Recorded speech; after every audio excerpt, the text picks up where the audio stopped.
Hello, everybody. It is Badger Wild. We are back with more Space Engineers. We're going to be working on the Destroyer again, trying to get some more stuff done to it.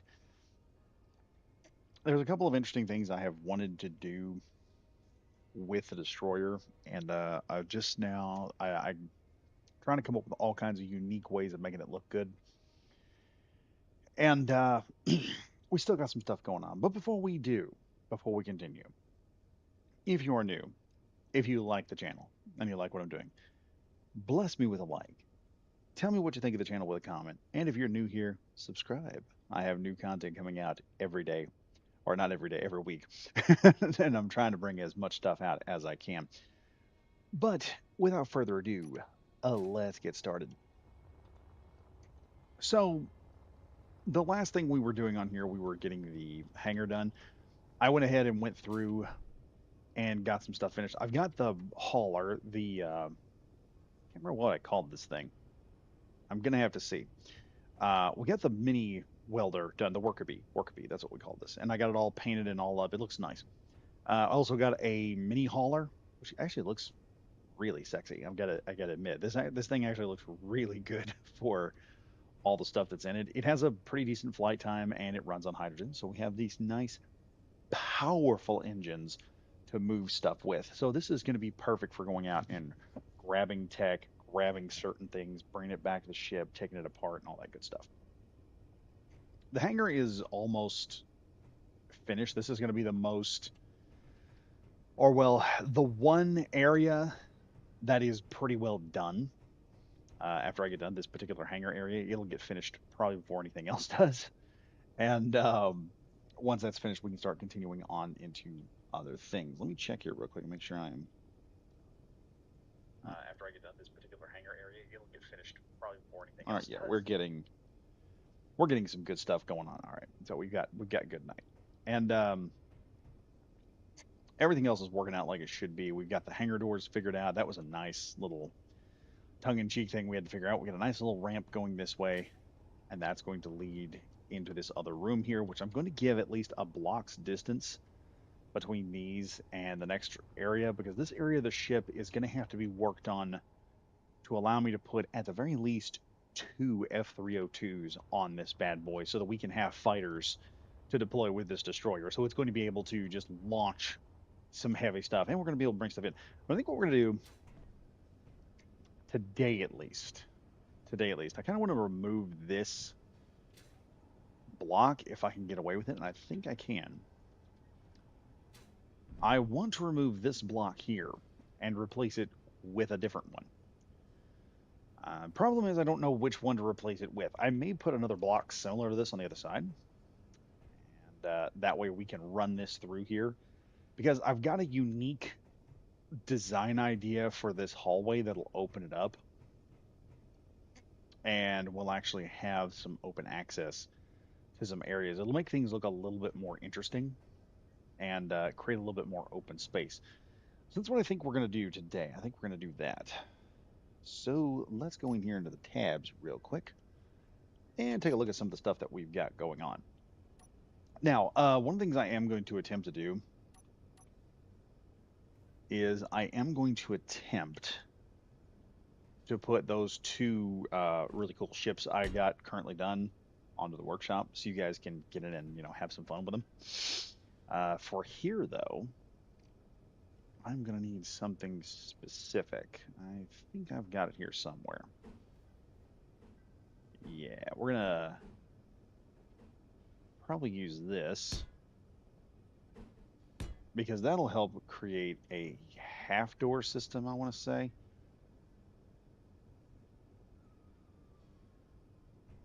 That won't work like that. Let's try a different way here. Let's no. No. Hmm.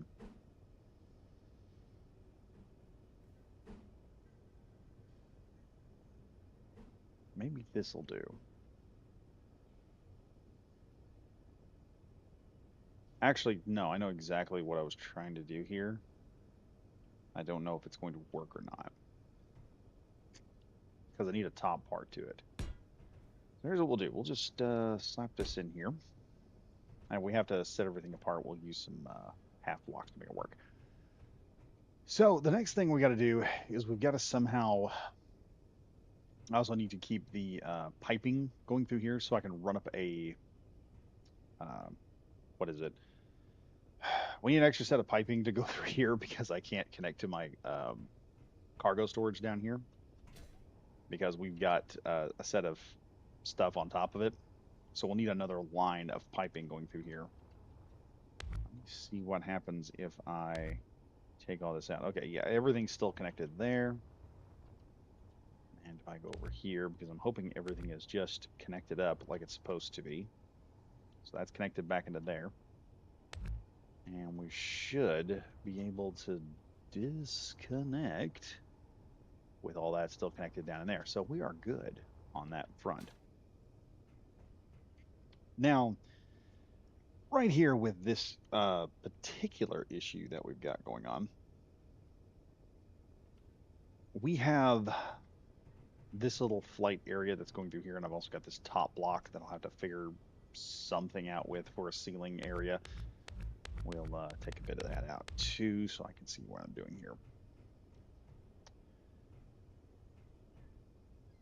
Now, this is going to have, I'm looking through this, and this is going to cause me a few problems there. So I don't know how we're going to do this exactly. I do want a pathway through here that is going to give us something. The problem I'm running into at the moment is to make this look as open as I'd like it to. The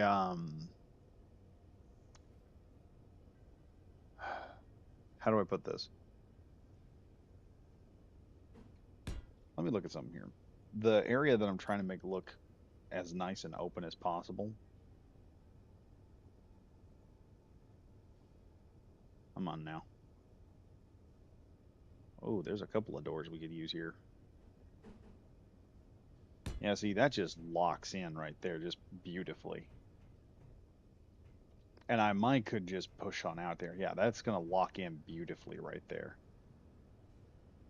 And that's going to create a nice wide area to work with. And I could shore up this side of it with a locker door or something like that. Actually, let's look at that. Let's see the locker right there. Can I put it there? No, I can't. No, I can't. I cannot put it there. No, I can't. That sucks. That just sucks. In its entirety, that sucks. So, hmm. How are we gonna do this next area of the ship? Hmm.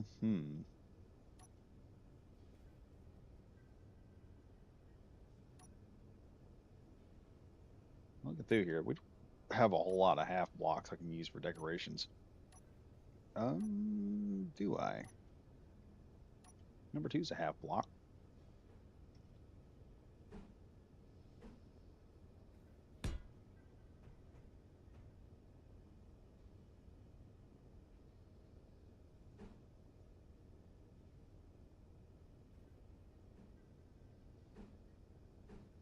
Hmm. So as you can see, we've got a couple of half blocks and things that'll work to an extent. The question is, how do I make them work? That's the big question. And perhaps that's not what I need to do. Perhaps I can just kind of make this look kind of bigger. Let me see if what the textures I've got for 3. Yeah, half blocks here, which we could install, which would look moderately nice. No, they definitely look nice. Hmm. Also, by the way, today's live stream is brought to you by water because it's damn good. Okay, so we got some stuff there. Let's go ahead and set up the other side.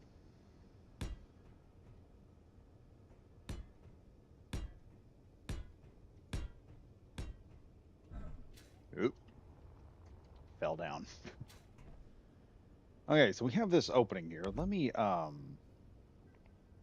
jerk that out of the way there. And let's try a second block that connects in there. I want to see what that looks like.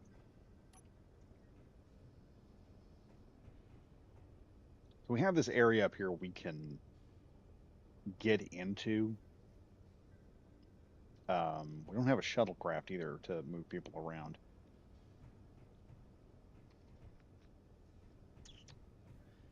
The other thing also is, despite the fact that we have, well, come to think of it,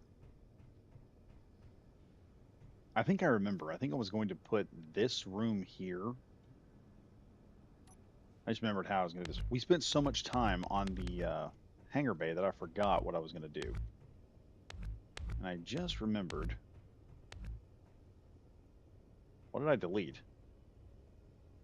Something disappeared. What did I get rid of? Huh. Wonder if I'm going to pay for that later. Apparently I deleted something. I don't know what yet. Okay, so let's think here for a moment.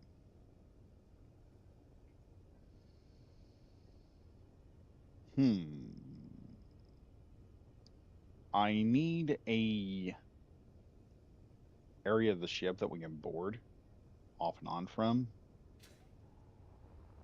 The problem is I don't know.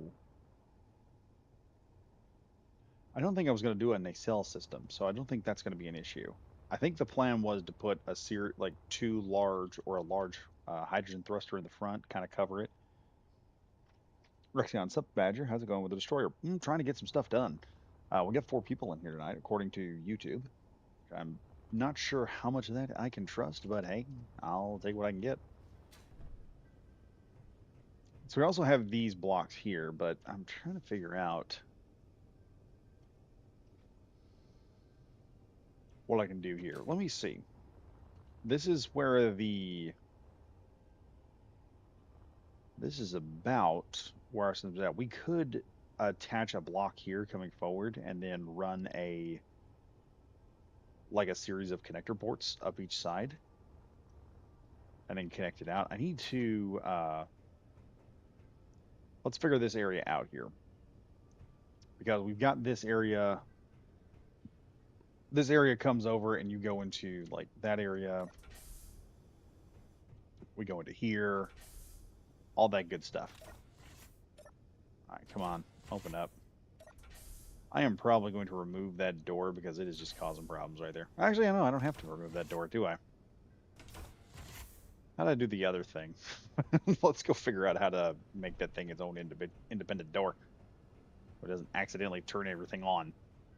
Where's there we are. Where's my gate?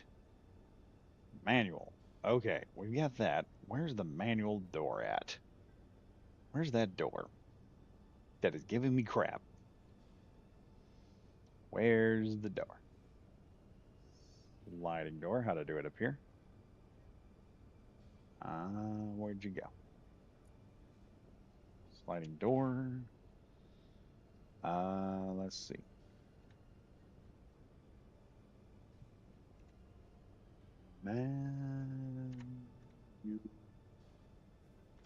Oh, okay. That should stop that from happening. Now, if I'm right, that should stop that thing from doing that ever again. Oh boy, come on. All right.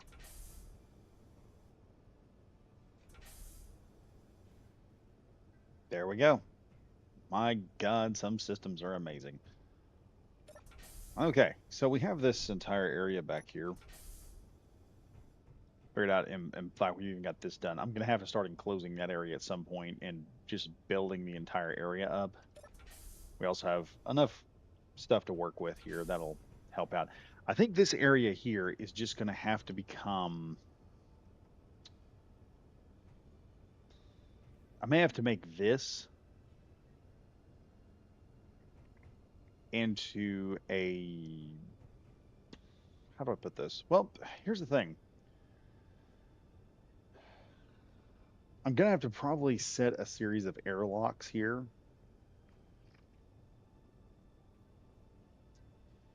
And actually,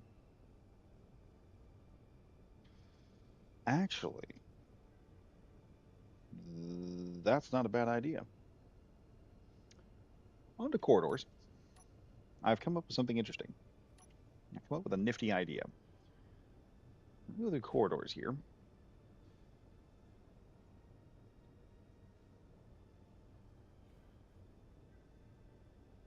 Where are you? There you are. Now this corridor goes from round to open, and I need to pull some distance here, so we'll set that in place. And then I want to go to doors. My doors. And what we're going to do with the doors, we're going to get this one.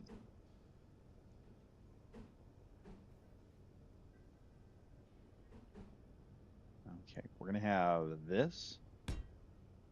Place that there.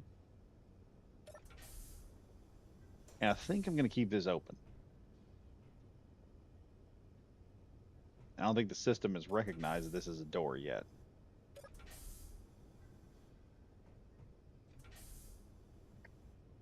Yes, it has.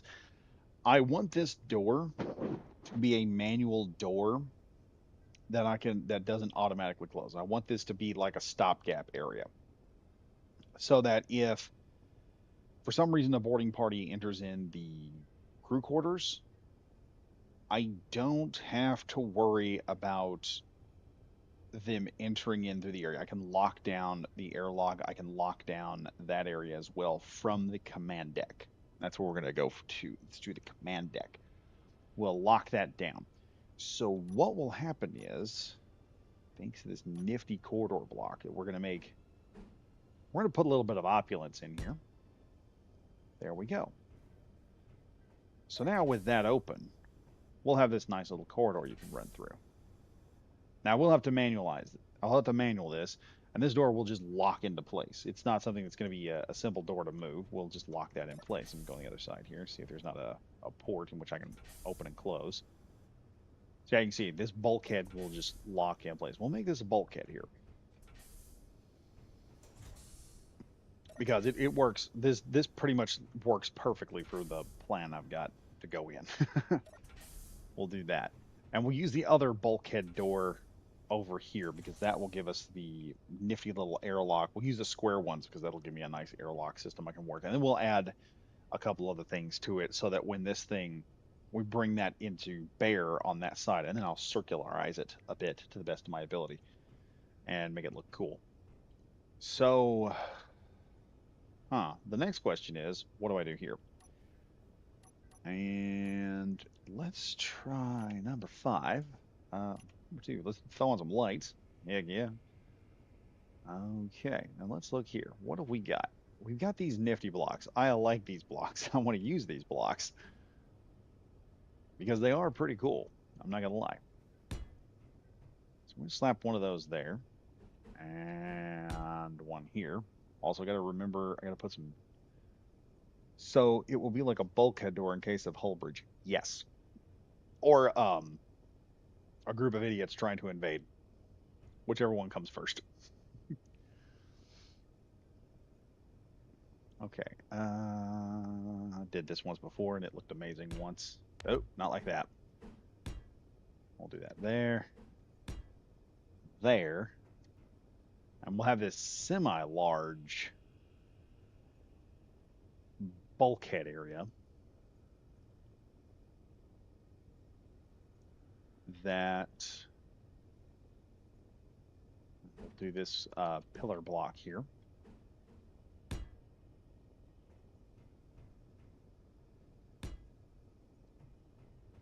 And this will stick out pretty far, so it's not going to be something that will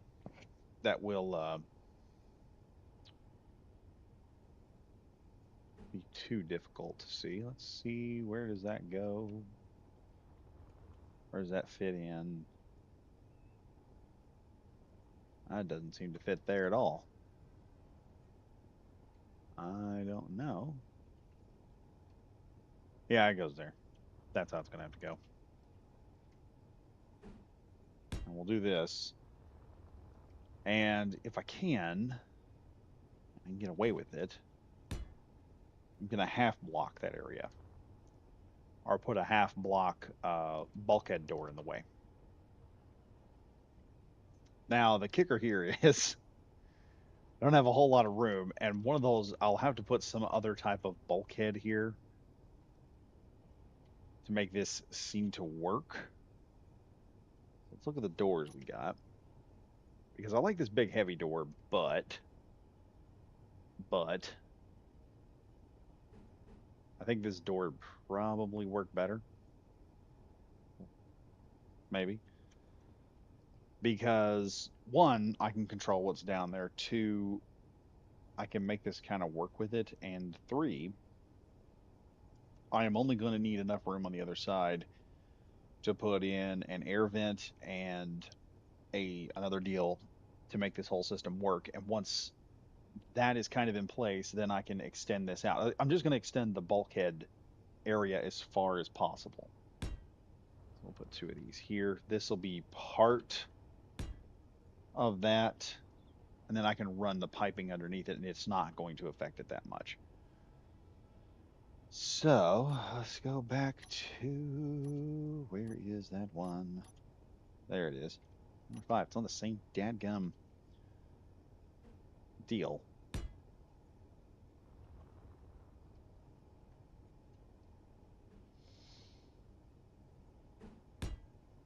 Now the interesting part is how do I get that bulkhead here? So I just realized I've got this big room that's going to be installed here, and the next bulkhead piece is probably going to go right here somewhere. So I'm going to see, is that going to interfere? Is there a light or something attached? Ooh, boy, that's going to be close. Oh, wait, no. I put it in sideways. Never mind. Never mind. I put that in sideways. Check that out. So also another thing is I can lock this area down and just the air will be automatically evaporated or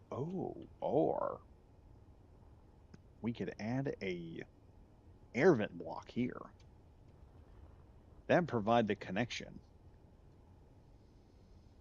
And one of the air vent blocks actually has a cage over it. So we could use that to aerate this room. See, we're coming up with all kinds of ways to make this work.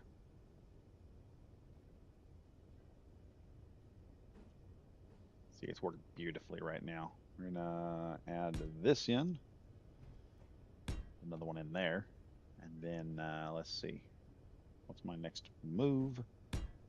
Block, block, and then I think another set of blocks here.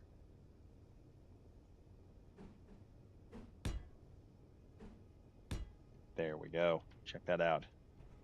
So now that we've done that, let me turn this off so you can see what we're coming up with here. We have all this in place. I can also expand the roof here by just putting a light up there and then running all the blocks up to it.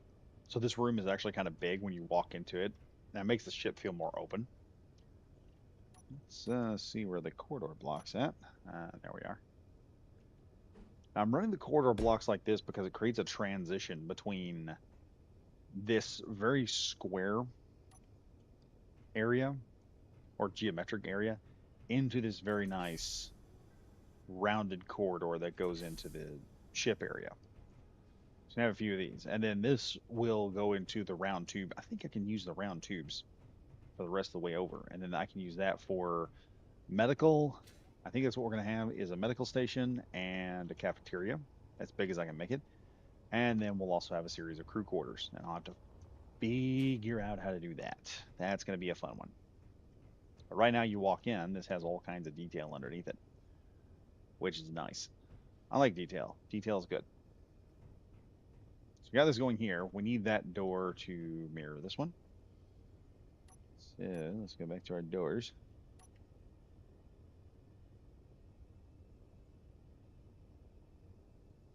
There she is. Now, how's that door going in there? It's right up next to the bulkhead, so that's what we're gonna do. I fell off. Oh no. We're gonna set it like this. All right, there's that. And then since we're gonna be running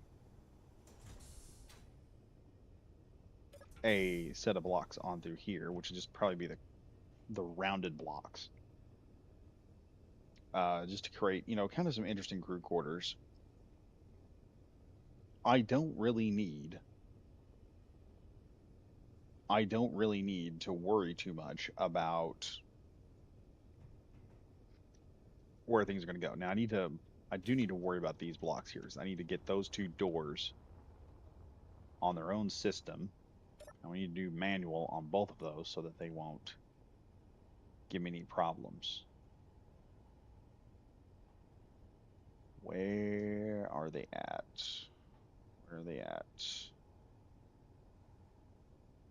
There's a sliding hatch door there. We've already got one sliding hatch door. Where's that round door? It doesn't have a it doesn't have a control panel which allows me to access it. So I've got to hunt it down.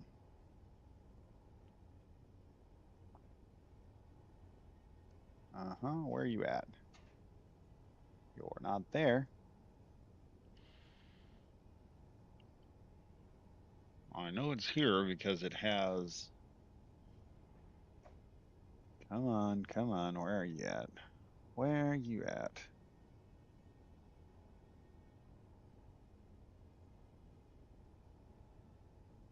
Crap, this is wild. There's a sliding door. Am I missing this? I can't be missing this. Do I have so much crap on here that suddenly the do this?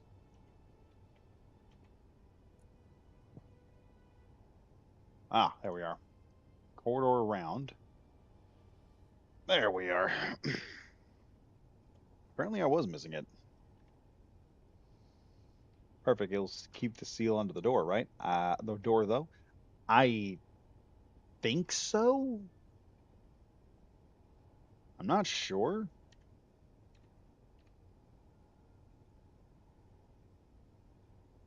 Why did I do that? I don't think I put a capital in it last time.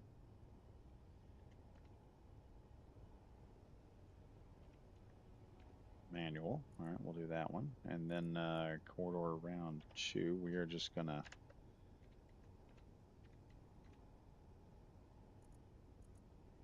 I'm certain it will be. All right, we got that done. Let's open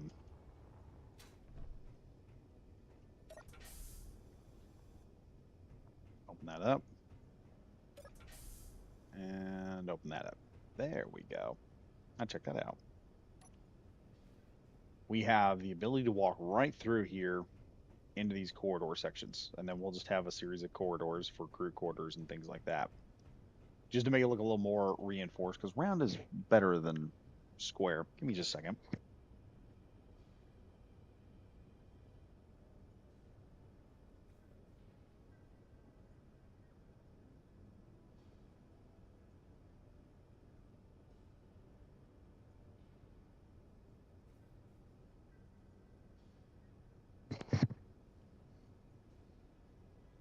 I don't know if I ever put the vent under the door before. Mr. Campbell's soup brings up an interesting scenario here, which we can easily test because we're in creative. Let's go ahead and do it. Let's test this out. This will be a simple test. All we got to do is just cover up this area right here. Oh yeah, right there. Let me look. There is a space right here with this door, so we may run into an issue. We may not. But what I am going to do is we're going to go in and let me see if I can. No, I have no idea what I just did. There we go. Let's see. Where is my... There. So now what I'm going to do...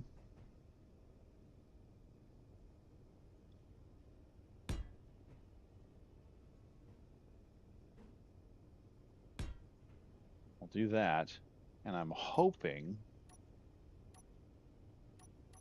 There's an air vent block. Alright, where's... Okay, this might do it. The one I'm wanting to use is this one.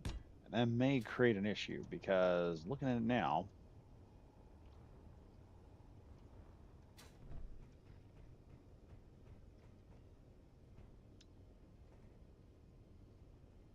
um, pressurized. That's the frick. I don't know what happened here. That's unusual. Let's slip one over here. See what that does. Now let's see what happens when I shut this door. And let's see what happens when I shut this door.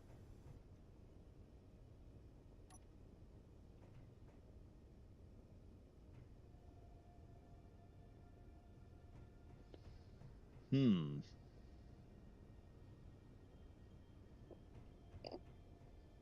I don't know if this is doing what I think it's doing.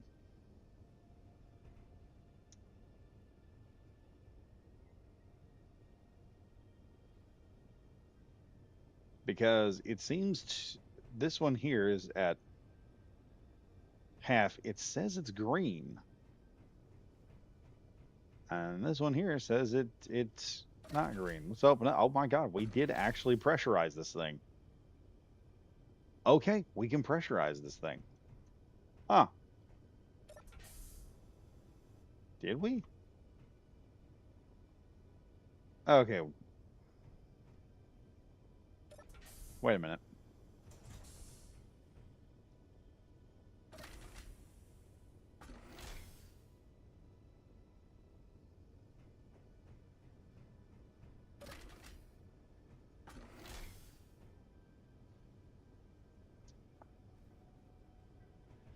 All right, something ain't right there. Something unfortunately is not right.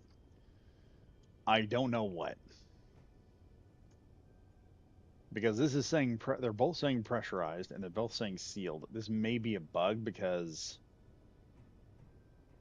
when I open this door, this is still pressurized. I'm gonna play it safe and say there's a bug. And what we're gonna do is we're gonna open those up. We'll probably just run. Let me go ahead and I'll just cut that out right now. That's what we'll do. And we'll run. Yeah, something tells me there's shenanigans going on here. I don't know what they are, but there's some kind of shenanigans going on. Oh boy.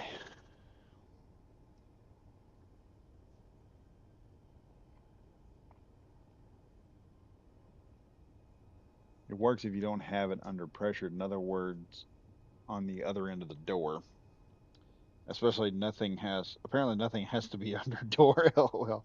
Try converting the other end of the door, and it should work as a vent as trying to pressurize both sides of the door.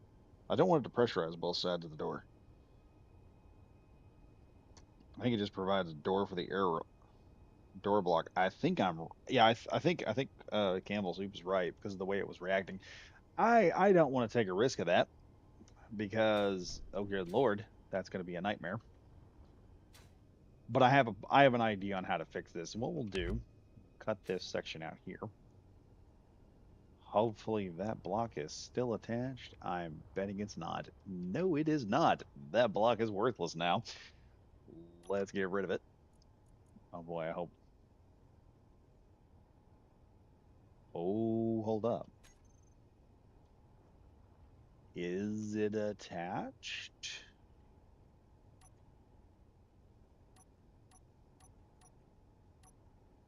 It should just be it. Oh, boy. Well, I know how to get it back if I lose everything. Nope, just that block is gone. Well, that was nice. Oh, let's get out of that. Okay, so we're probably going to work on this side, just make some kind of door lock system. It's going to require some tricky stuff with air vents. I think we're going to put the air vent on one side. Let's go ahead and put the armory section or suit section on one end. There's a simple way of doing this. We're going to put that, I want to say, this particular armory here. Let's throw that in. And we're going to put that right there. And then the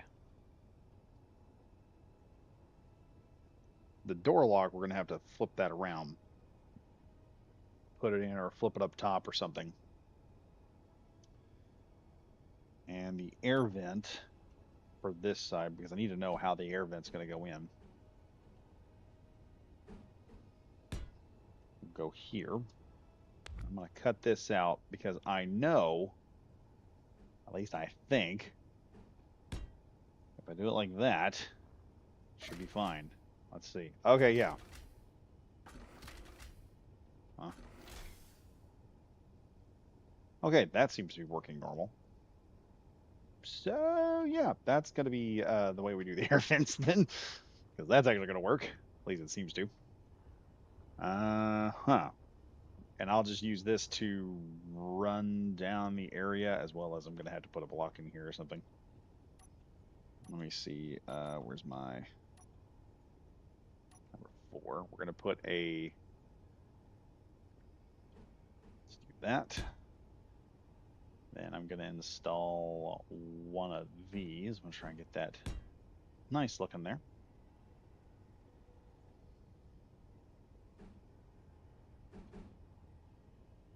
And that's going to go there. And then we're going to be able to just take this across.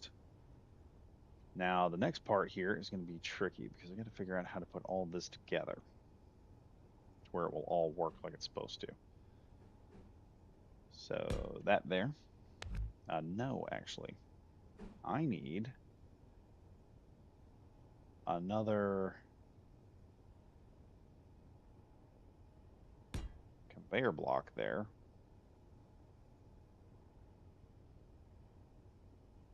With a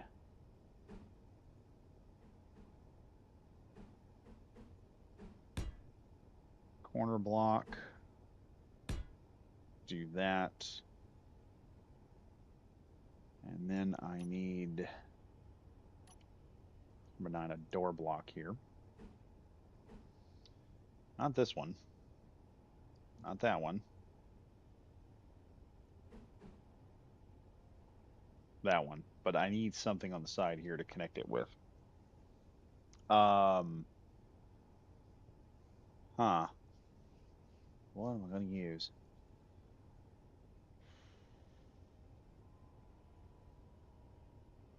How are we going to do that? How are we going to do that? I may extend this just a bit more. So we're going to have, let's go ahead and get the 1 blocks here.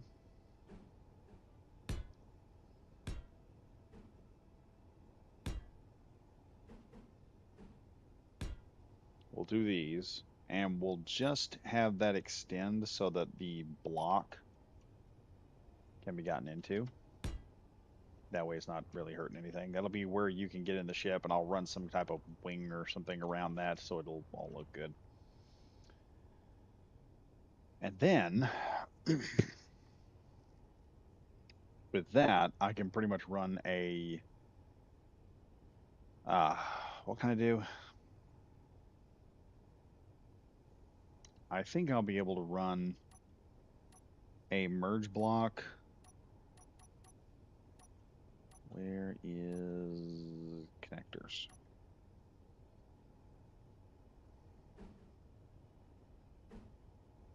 All right, right, inset connector. Let's make sure I've got that hooked in properly there. And we are properly hooked up there. That's going to allow me to go there, and then I need a merge block. Let's grab a merge block here. So we can, we'll put a merge block there, but I do need, let me look here real fast. May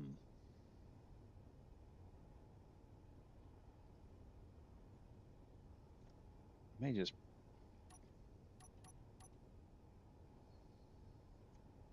there's got to be a block or something here that I can use to connect over to that. Where is it?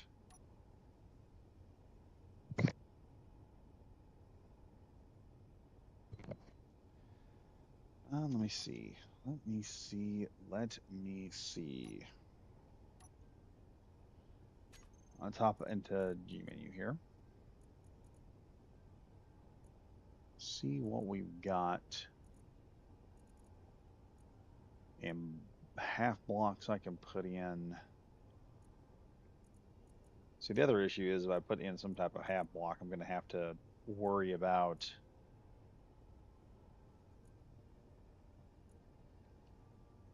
hooking some things in. Okay, that's not going to work there. Wait, hold on. I know it will.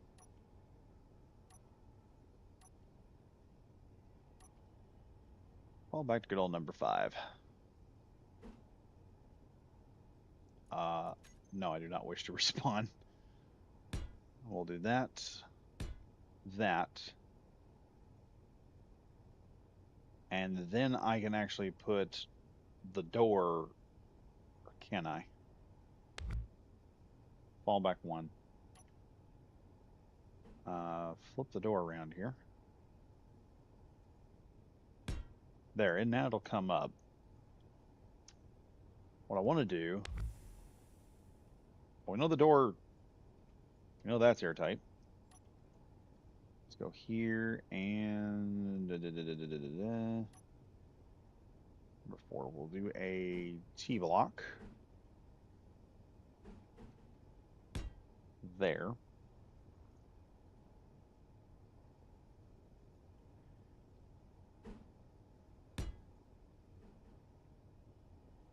Okay, I don't need that. I need a connector because then this is more of a universal connector for in-game, because a lot of stations have a connector facing downward.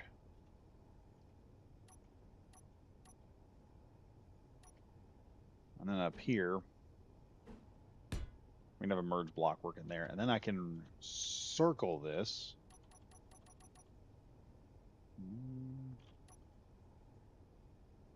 Come on, where you at? Where you at? I know you're here. There you are. Ain't it fun when you hit the wrong dang button? You know you didn't mean to, but it's going to happen. You did it anyway. Now then, rotate that there. And that is one nifty looking docking collar right there. And we've got some extra room to work with. So I have a lot of room here to make this thing work. Looking up from the top, that'll be nice. Since I'm putting the thrusters in the front, and I may run some thrusters off the side, that'll help there. I just got to figure out where to put thrusters on the end. Now we just got to repeat this on the other side, which I really wish now I had the mirror tool activated when I did this. So I can remember how I did it. But it shouldn't be too difficult to figure out. Now I know that will create an airlock in its own right. Let's go over here. We're going to do the same exact thing if we can get away with it. All right, we've got that there. Let me see how I did this again. So I need the air vent.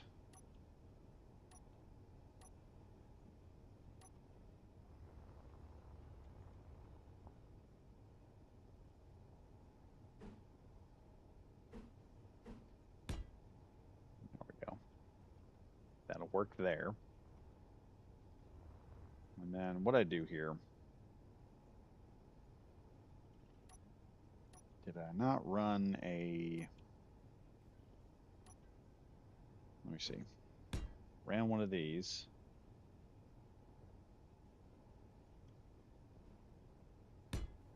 Conveyor.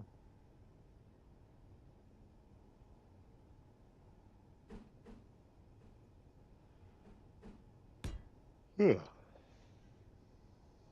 Let me see. Run that there.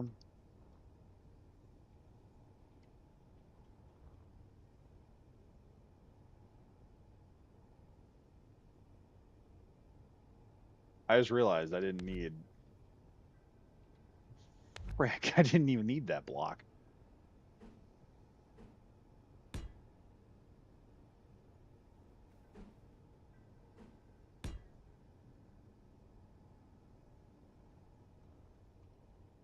I don't know why I put those two conveyor junctions there.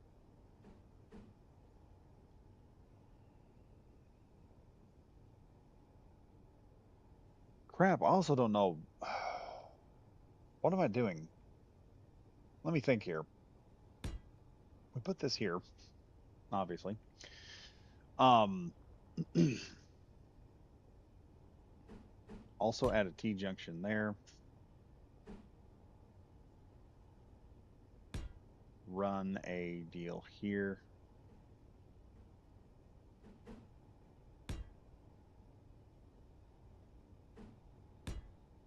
There.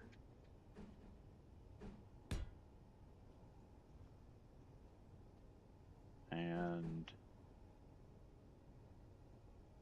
what am I doing?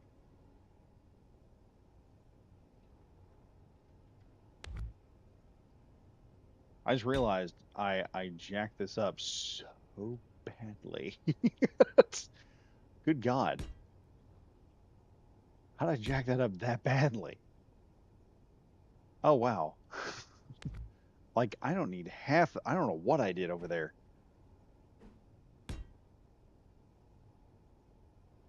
Because, okay, so let me read through some comments here while I remember this. Try covering the other end of the doors. It should work as the vent was trying to pressurize both sides. Yeah, but I don't want the vent to pressurize both sides because I want it to depressurize the room in there.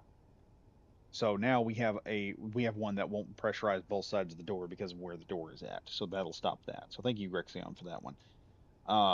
Number two, I think it just provides air for the door block. It may not. I'm trying it myself right now. Campbell, Mr. Campbell Soup. Thank you. No, the air vent is trying to pressurize both doors. So if one side is looking out to space, it bugs out and only pressurizes the door block. Yeah, I think that's what happened.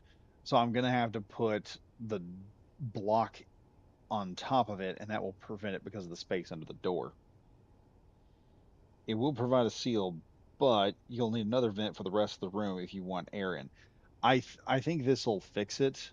Let me just actually I've already got this all loaded in. We can just actually check the pressure right now. Close that, and let's go ahead and shut that, and let's see what happens.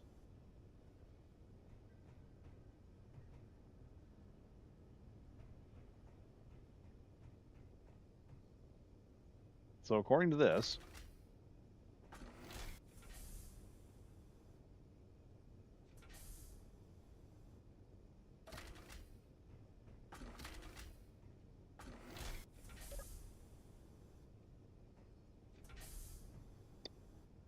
it's not working.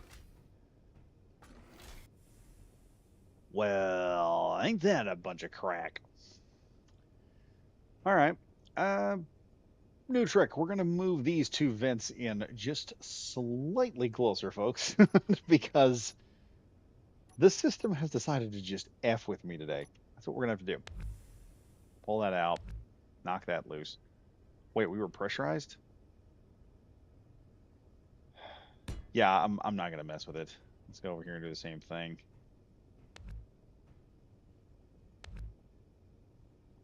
Wait. Ah, what the hell?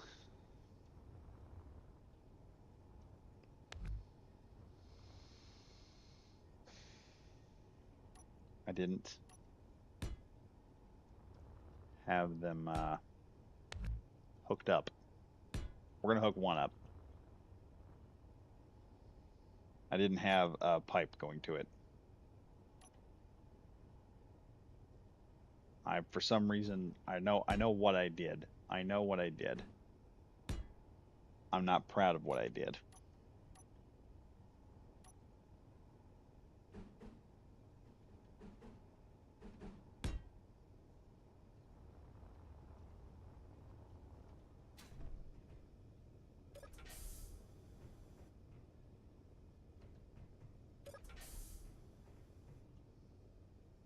And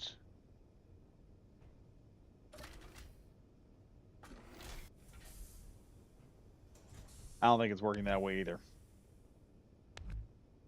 We're just gonna. This is giving me a fit, and I'm getting pissed off. We're just gonna.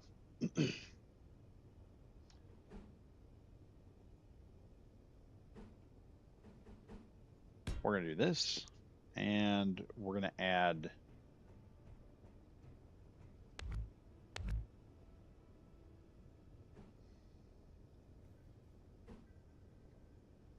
Hopefully to whatever side is going to give me the air.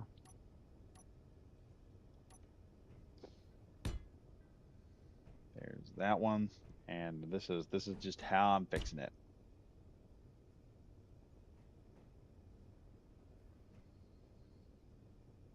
Booyah! There we go. All right, that's helping. So now the air lake is figured out. Has been figured out. Mm. Yeah, your fix seems good. Well, I thought it was. Bummer. I've chased leaks all over my ships before. Yeah, I know.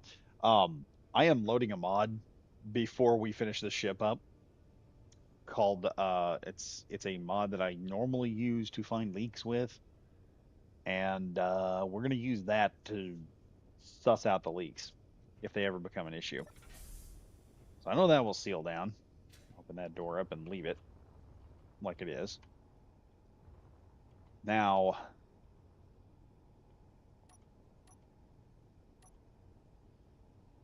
number 4. Don't worry, I have the same problems y'all have. I promise you. And they suck just as much. Okay. I'm really trying to figure out what I did to the other side. I have put 2 separate vent systems in this entire ship. It's wild. Thinking about it. See, the thing is, I don't know what I did over here. I put this in. I don't know why. I put that there. Um, let's just fix this. It's bothering me now. It's bothering me. Okay, I have to fix it. I have to fix it. I can't. I can't. I can't do it. It's bothering me because I don't like to use the conveyor block. I like to use it as little as possible. It's OCD thing. So just don't worry about it.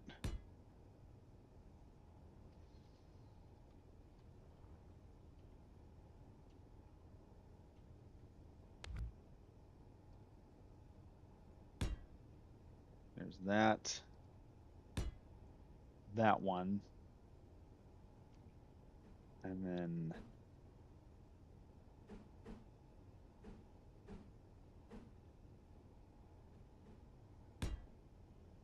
okay, that should all connect right in there. There we go.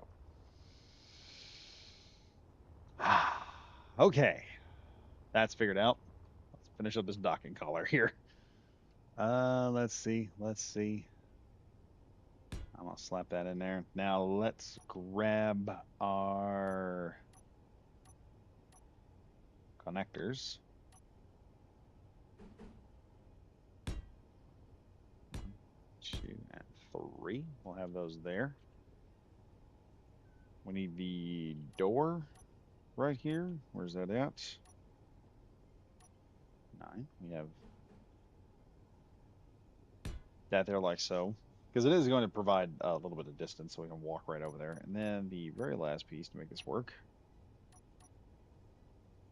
number 9, our handy dandy merge block. So when we go in, the whole ship will be set into place.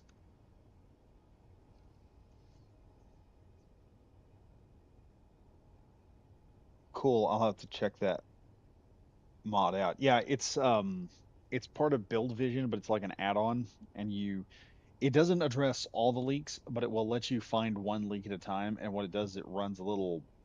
It's actually, honestly, it's I can tell you an easy way to that space engineers could fix this and make it work. You just have a smoker, and that sounds like the stupidest idea, but one of the ways that doing construction, when you find the way you find a way of figuring out where ventilation is going. You ever see vent guys? Sometimes they will come in with with a smoker, which will put like a lingering smoke in the air, like a punk.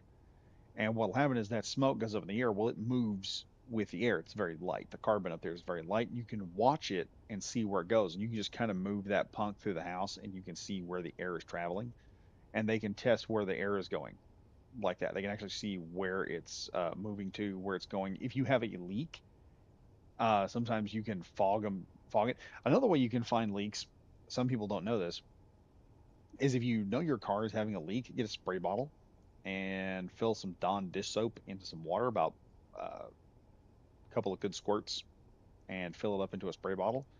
Go outside and just shoot your tire. And what will happen is the air coming out will start a bubble, and you know where that bubble is, where exact that in that area where the bubble is, that's where your deal is. You can go from trying to search an entire tire to finding a spot about the size of a quarter looking at it. If you do it correctly, the bubble will not be so big. And like I said, just a couple drops in there just to get some foaming action going. So when you spray it on there, the thickness of the water, it will start bubbling tiny bubbles. If it gets a big bubble, you have an area, but it will pull out tiny bubbles sometimes. It'll just make tiny little bubbles, and then you can find the leak that way. The easiest way space engineers could fix this is just by giving us a smoker tool. And just we walk into a room, we puff it, and the smoke will go out, and we just watch the smoke go wherever it's got to go. It just automatically goes with the air, and it just makes the air visible for us. That's all it's got to do. And you just walk in, just and there are smokers that do that. Um, Something like a beekeeper smoker with a little uh, baffle on the back of it that you squeeze, and there's a tank on the front that has a burnable substance inside of it, usually like some type of pine cones or something like that you put in. You just put like a burner deal inside of it, make it loadable, flip the nozzle on. It has a little bitty funnel on the end, which comes down to a little bit. You puff, out comes a puff of smoke, and you watch that puff of smoke and it follows the air. So if the air is being sucked out of a room, you just walk in there, turn it on, and puff that out, and it sucks the smoke right out of the room. And you see where the smoke goes. And that would just solve the entire problem. Uh, I wish Keen. I may email or send a thing on. I may open up my X account, talk to Keen about it.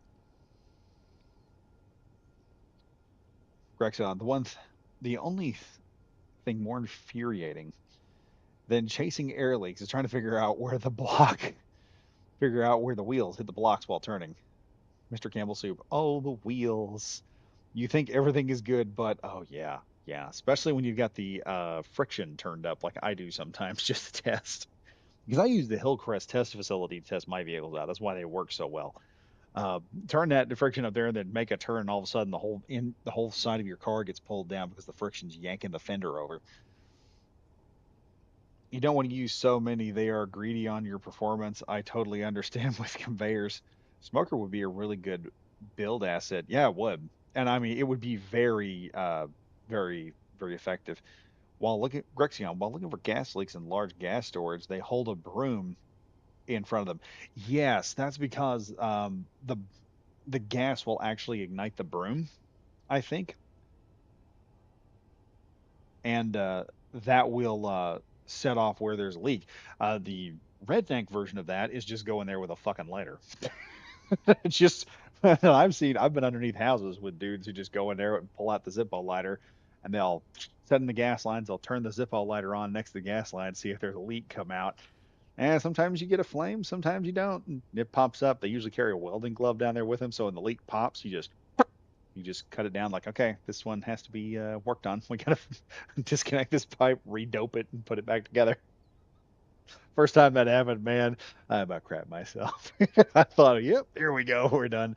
Because I remember this is a fun one, and I'll I'll I'll tell this story after I get done reading. Greg, yeah, that reminds me, Badger. I once had an internship at a car mechanic, and one of the guys was doing the let's mess with the new guy and gave me a tire with a leak, but had no rim on it. Oh, you you should have took it back to him and said, "Hey, this tire doesn't have an inner tube in it." Seen what he done, Mr. Campbell Soup Broom. Interesting. Yes. Grexion, he just said find the leak, and I just filled the inside with water and then lifted the wheel and turned it until I saw water leaking out. Oh, all right. The look on the guy's face was priceless. I bet it was. You turned the tables on him. Yes, it was also a really cheap way of getting the job done. So back to the little story that we run into. We worked on a gas line on a house one time because we do everything but heating and cooling. Like I know how to fix sewer, I know how to fix gas lines, all that stuff. And while we were out there working one day, we boss that I'm working for, he ends up getting a phone call one day, and it's an insurance adjuster, and the insurance adjuster is calling us over a gas line. And so the boss calls me in. He's like, "Hey, we did the gas line correct on that, right?" And I was like, "Yeah, yeah, I'm pretty sure." He goes, "Okay." He said, "Because the insurance company is calling right now, and they want to know if we put the gas line in properly." And I'm looking at him like, okay. I just realized I could probably fix that with a dang light. Put a light there, just make that light up a bit. So like, yeah, we put the gas in properly. I'm quite certain. I didn't see a problem with it. So he said, okay, all right. And so he called him back and said, yeah, talk to my guys here. They said they put it in properly. He's like, yeah, well, I'm pretty sure that's what happened. He said, they're all just sitting there telling us that you're the ones that didn't do it properly for insurance purposes. And I was like, wait a minute, ask him what's going on. My boss is like, why? Because I want to know what the fuck happened. Why we're getting a phone call all of a sudden. So my boss, he kind of shrugs his shoulders and takes the phone and he goes, hey, by the way, we were just wanting to know, what exactly happened? Why are you calling about this gas line? Why want to know why the gas lines are working? The insurance adjuster just without a on the line without even skipping a beat goes, oh, because the house blew up. I'm like, okay, oh, that's a new one, and we're a little stunned. And he goes, and my boss, he goes, blew up. What do you mean blew up? He said, oh, it blew up and moved the entire house about 6 feet left of the foundation. Let me put that into terms for people who don't understand. The bottom of your house has a brick foundation, usually in the United States, and the rest of the house is like stick built. The gas leak had an explosion so powerful that it lifted several metric tons of wood, shingles, and various other building material, lifted it up and moved it about 6 feet to the left of where the foundation was. And I immediately jumped in there and said, "Hey, I'm going to let you know we tested every one of those gas lines. We did pressure tests. I didn't tell him we did flame tests on it as well because that would have freaked him out to all heck and brought into some question some of the practices we did. But we're sitting there talking. I said, "Hey, we pressure tested all that stuff with a pressure tester and all that." I said, "It I'm certain it wasn't us." He goes, "Oh no, we know it's not you." I was like, wait a minute, what do you mean you know it's not us? He said, oh, he said, the only reason we are calling you is just to get verbal confirmation that you did everything correct. He said, I know that you got done this, that it wasn't y'all's fault. I said, how do you know it wasn't our fault? He said, well, he said, if we were going after the previous owners because they filed the insurance claim, and the previous owners decided to move out of the house, and instead of unhooking the stove from the gas line, they simply just ripped the stove gas line and all. Then, for those that don't know, when you hook up a stove to a gas line, there's usually a flexi coil hose that goes up that's wrapped in plastic on both sides. This provides a seal and also a flexible sealed hose that's metal, so it holds pressure, and you can connect this up to the gas line.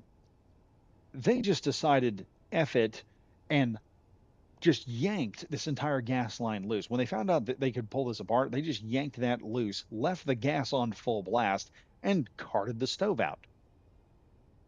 How the hell these idiots didn't kill themselves, I have no idea, because I'm pretty sure someone who was doing that was smoking some dope. I'm just sitting there like, oh wow. So it's not us. He goes, oh yes. He said this is just for legal purposes, so that when we go in there and take them to court, because we're suing their asses for insurance fraud, we just need to be able to know that you guys did your job properly, so we could just tell the court, yes, the original carpenters who did this nonsense did it correctly. It's these morons over here who didn't do it right. And I'm sitting here now realizing that, thinking, and now dope is legal in my state. Oh, good God. There's something terrifying to think about. But yeah, sometimes there's some wild stuff. I also knew a dude who blew himself up one time, and I realize now YouTube is going to question what we were talking about on this channel, but the damage is done. Blew himself up because he walked in on a there was like kerosene burner in his garage. So I'll read through some comments. Grexion, Jesus, that must have been one hell of a blast. Oh, I actually knew a guy from Florida who was there, and he witnessed it. So I started talking, and he told us he witnessed the blast, and his cousin was from Chicago, and they were talking about, they got on the subject of drugs while they were sitting there talking. He was talking about, like, Chicago, they have these giant drug dens and everything else. They have entire houses set up and everything. He said they're out there working on like a '66 Mustang or something like that, and all of a sudden there is this massive mushroom cloud goes up in the poor side of his neighborhood, which is where this house was, mind you. He sees this massive mushroom cloud. That thing blows up and it rocks the area. He said car alarms are going off. He said people are coming out their doors. And his cousin from Chicago goes, "What the hell was that?" And he said, I said, "What'd you tell him?" He said, I looked at him and said, "That's one of the big Missouri meth labs, man. You just don't know the amount of drugs we manufacture down here." Good God. In reality, it's not really that far off if you know how drugs are made. It's not that far off. Getting close to it. Camel soups. How do they even own a home? Wow. So here's the thing. You've got a lot of people who do stuff like that, and fraud is pretty rampant in just about any country. And that's what they were doing. They were just going to fraud the system out and not pay nothing. That was the plan. And they ended up um, ticking off or tipping off the insurance people, which insurance people are, they can be really nice or they can be real dicks. And you gotta have to kind of work with them as best you can. I've worked with good insurance adjusters. I've worked with bad insurance adjusters. It is not the adjuster themselves that makes a situation good or bad. It just depends on how they feel in the moment. I've had some insurance adjusters come in and say and just be complete tools. And I've had some insurance adjusters come in and they're just like, "Yeah, I think I've seen enough. Just go ahead, tell me what it's going to cost, and we'll go ahead and pay it." They realize that there's damage. They don't argue about it. So like one of the things you do with insurance, because I know some of y'all are now interested in this. Uh, Usually what we do is we will go in and we will put, oh, how do I say this? We'll put in a an estimate on what it's going to cost to fix whatever is damaged, and they will determine based off that estimate whether or not it needs to be done. So what happens when you do a insurance job per se, you are going to have a situation. I think I can put a hospital right here. I think I'm going to do that. So when you do an insurance job, one of the things that we do is we will ask the insurance adjuster to go ahead and make his estimate first. And the reason for that is there are things that you can miss, and there are things the insurance adjuster can miss. So he may not see the entire. So it's like you get two sets of eyes. We let them look first, and then we go in afterward, and we will look through what they're doing based on what he's found. And a lot of times, and it's not that they're trying to cheat you, far from it, because the state, I believe it's federal law in the United States that you have to be satisfied. That's how the law works. Customer satisfaction.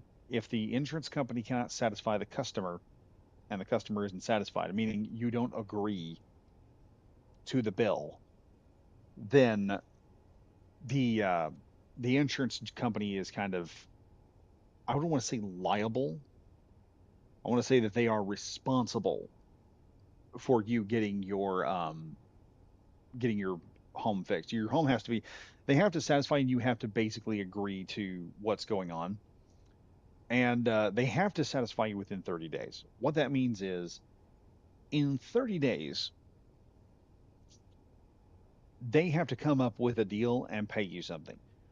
One of the things, if you've got like a real dickish group of insurance adjusters and or insurance companies, and sometimes you run into those, what they will do is they will try to run the clock, which is they will go the full 30 days while you have a hole in your roof.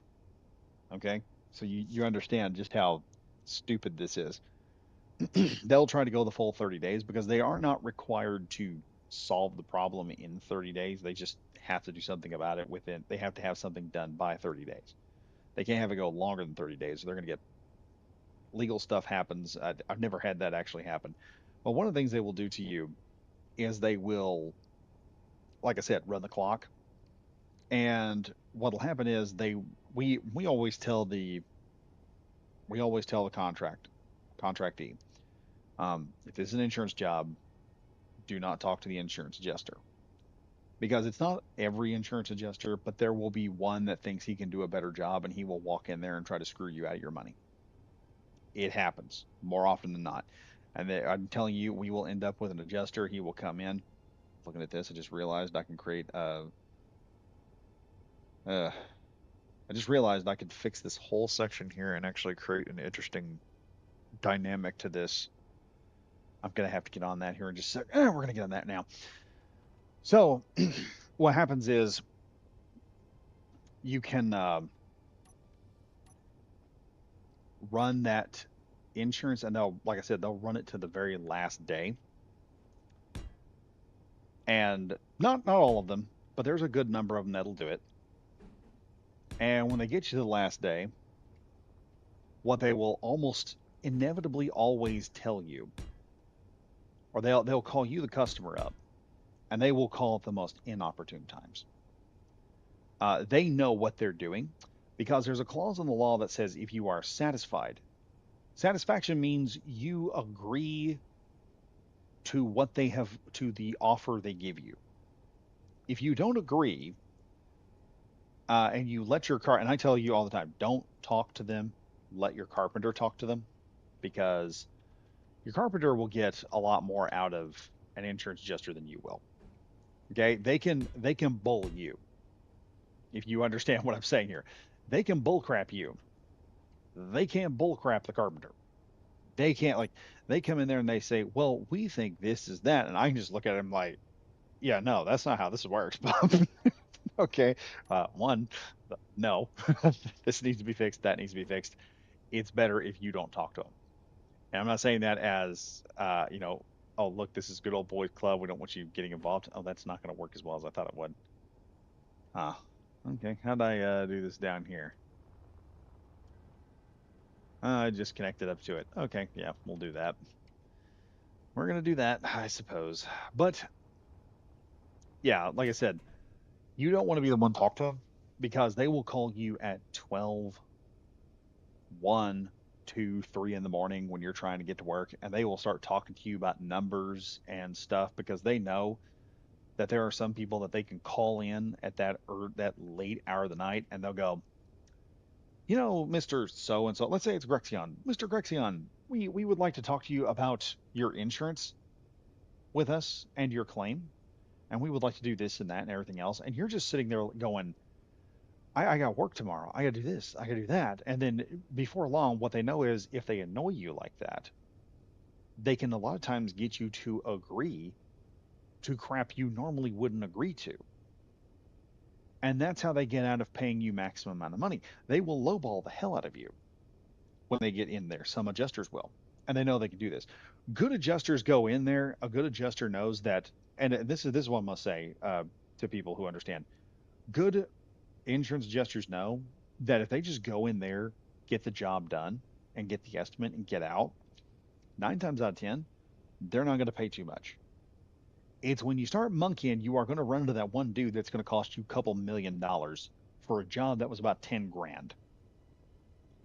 And the problem is a lot of them don't know this. It's greed.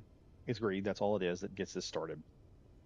And so what they do is they will, like I said, run the clock, and they'll call you in an opportunity of the night. And I always tell them, and my boss always tells them, we're like, don't talk to the insurance adjusters. Uh, Once you hand it off to me, you are to consider me your representation in this. It's like we become like a lawyer. Now, you don't, the difference between us and an actual lawyer is an actual lawyer. Oh, I thought that was going to work, but I guess not. Hmm.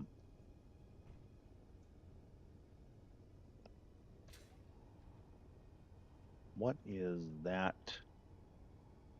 What is here?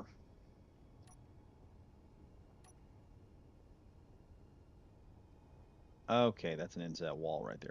We're just going to turn this into an interesting wall. So, what happens in that instance? Well, if you agree to anything in that moment, you could end up agreeing to a $15,000 settlement with the insurance company over the 20 or 30,000 you need. I am telling you, I we have had to drop jobs because they called up some elderly woman in the middle of the night, and she thought she knew more than us, and she got home, she come back, she said, "Hey, I got $15,000 check coming in from the insurance company." And my boss goes, "You you need a $20,000 just for the shingles on your roof. You've got 3/4 of your roof paid. Why did you do that? Why did you talk to them?" Well, how did this happen? And she goes, "Well, they called me in the middle of the night and we got to talking, and I was tired and I just agreed to this." And every time we're like, that's the problem. You just agreed to this. And it is mostly the insurance company. Like I said, they know they can push. There are certain things they can do. Mind you, this is all legal in the United States. Okay, if you agree to something like that, it is completely legal for them to do this. So that's why I tell people all the time, do not do not converse with your insurance company when you have a carpenter. Another thing that they do in the United States is they'll sit there and tell you, "Hey, get like 3 estimates and call us back when you've got 3 estimates figured out." And I always tell people when we get in there, I'm like, "You don't need 3 estimates. You don't. The law says there's no law that says you need 3 estimates." What the insurance company is doing right there is they're basically setting you up and going, they want you to pick 3 estimates because what they want to do is they want to pick the cheapest one, and they will pick the cheapest one every time. They're not going to they're not going to give you the best insurance. They're not going to pick the best. How do I put this? They're not going to pick the carpenter that is going to get you the most money. They're going to pick the carpenter that's going to get you the cheap. They can get away with the cheapest. And so the last thing you want to do is you don't want to sit there and give and go into this situation and be like, yeah, you're going to give them 3 estimates. 9 times out of 10, they pick the cheapest. The way you get around this is you tell them, because again, the law says you must be satisfied.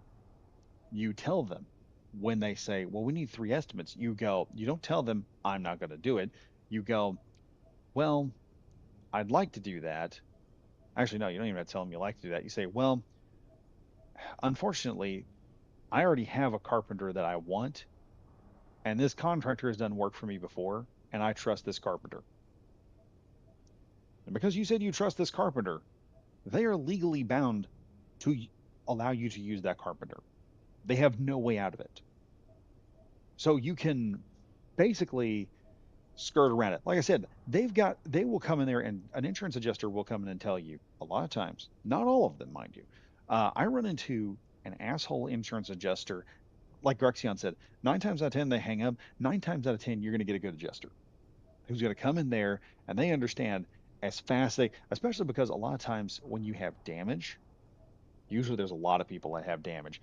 And the best thing he's good at is getting the damage done as quickly as possible. Just go in, get these people's systems done because he's getting a commission off of how much is getting paid out. You're getting satisfied. Sometimes you have insurance adjusters who are freelancers, and freelance insurance adjusters are the best.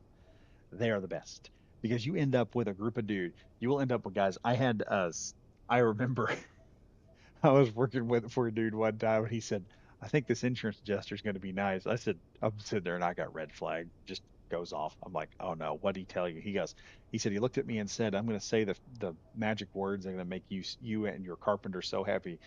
And he said, "What was that?" He said, "I work commission, meaning the more he gets for your house, the more money he gets paid." And I was like, "Whoo, all right, we're in good hands. We're in good hands. We can work with this guy." he's he's going to sit there and do everything he can to get the most amount of money out of that. Um, if he puts it in there, he is going to check and make sure that everything is the high market value. Now, the thing about getting insurance in there, when you get it into you get everything paid for and you get your money in. There's no law in the United States that tells you you have to, at least not to my knowledge. There's no law that says you have to spend that money on. Hang on.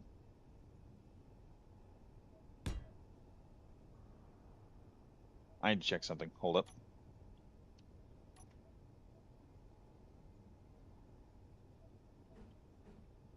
Oh, that works perfectly. That's going to look really nice because I'm going to get to use the new sci-fi thing now. I want to see what that looks like. Let's see what the new sci-fi thing looks like. Before I continue, unfortunately, I know. I'm just okay,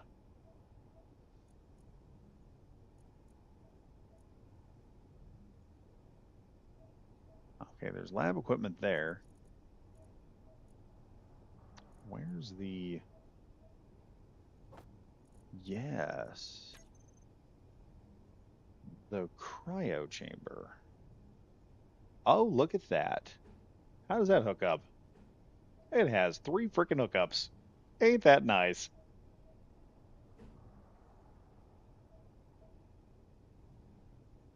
Okay, how am I going to get this thing in there? Let's see. That'll work out good. Well, I could hook it up like that.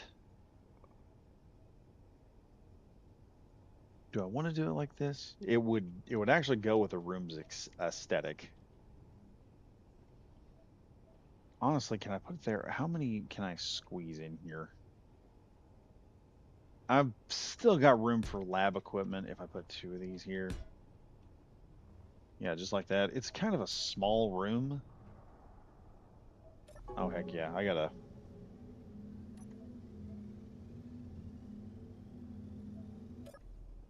There we go. That's actually nice. Like I said, a back to tanks in here. Okay, well, that works out pretty good. So we got the back to tanks in here. I can run a port going to that. And let's see, how am I going to make this all work? Let's grab some more sciencey stuff. But yeah, so once you get your money from the insurance company, you've got the ability to do a lot of stuff with it. You don't have to spend the money on the most expensive stuff out there. That's not really necessary. Oh, what the heck? That's weird.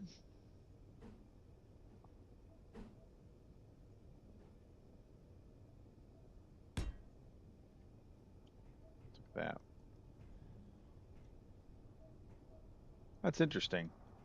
Well, it's decorative, but I wish it did something. I've got a Subnautica vibe there. Keen, are we going to be able to grab?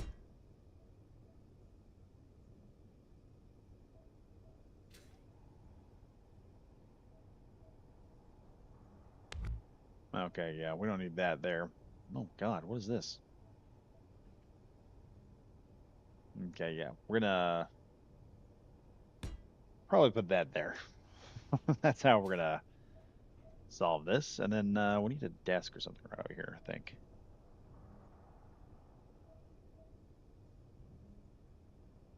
Let me see. What is it? 7. Yeah. So a lot of people are under the impression that once you get a claim filed, you have to. They think you have to go in there and do it by whatever the claim was worth. So like if you do a claim and you get, I may actually remove that vent and just put another cryo chamber in here so I can have 3 cryo chambers at one time. That sounds like a better option because they are going to fit in there just perfectly. The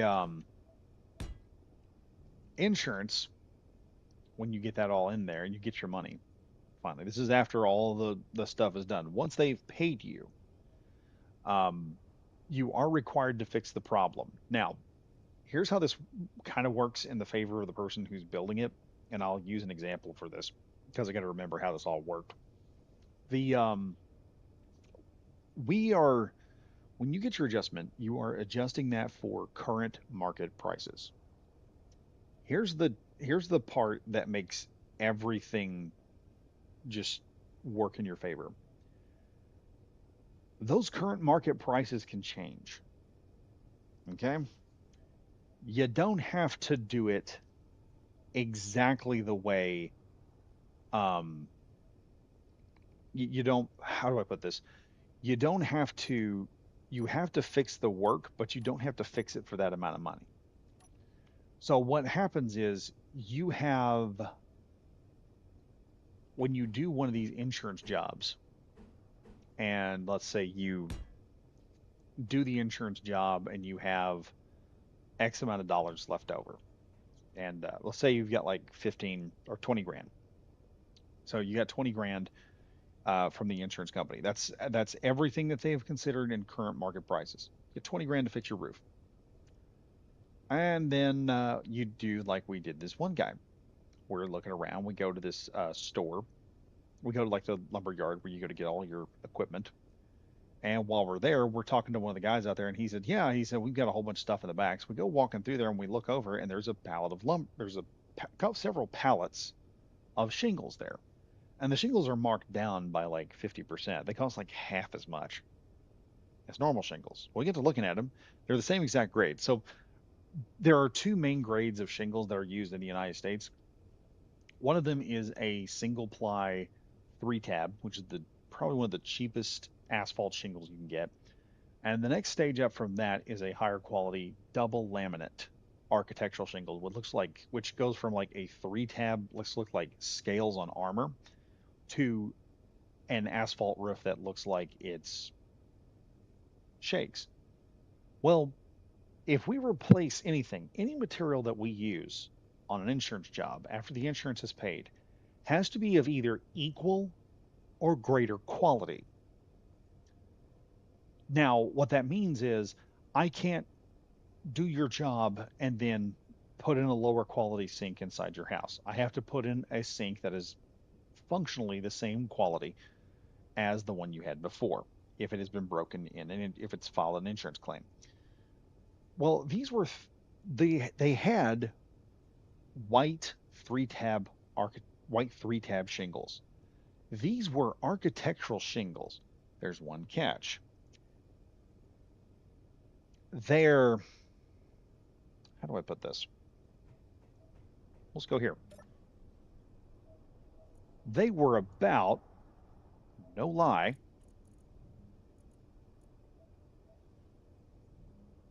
that freaking blue right there on the astronaut on my suit. I'm not kidding. It's a weird color they had for like tropical areas. It was it was freaking that blue. And I'm sitting there and we go back, we're like, so why do the people not want these shingles? They're so far off? He's like, because they're this blue. Mind you, he went from a white shingle to a really, really wild blue shingle, which was a superior quality, just that the color didn't look right. So we're looking at this and I go, and we're talking. So I said, well, that's actually pretty cheap. And my boss goes, yeah, it is. I said, let me call over there. So he calls the guy up. We'll say his name is Tom. He says, hey, Tom. I might say my boss's name is Bob. He said, this is Bob. Gonna let you know, we just found a shingle over here. It is a higher quality than what you've got, and it is half off. There's just one caveat. He goes, what is that? My boss goes, well, the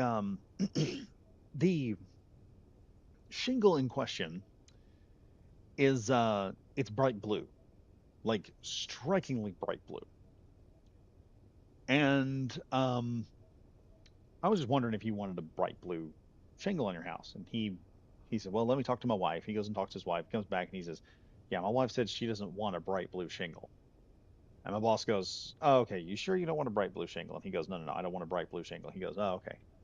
He said, because I'm gonna tell you, half off, that's only 10 grand. And then you then have 10 grand to play with afterward. You can do something else. Roof your, there's enough shingles here to not only roof your house, but also the shed out back that wasn't damaged, but does need a new roof eventually. Which, when we get done, you're gonna, after labor and everything, you're gonna have about 8 grand left over to do something else with. And he goes, 8 grand, huh? Give me a minute. So he goes, he leaves for about 2 or 3 minutes.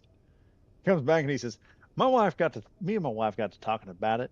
Um, she decided, yeah, she could deal with blue shingles. That'd make her house stand out and it would look different.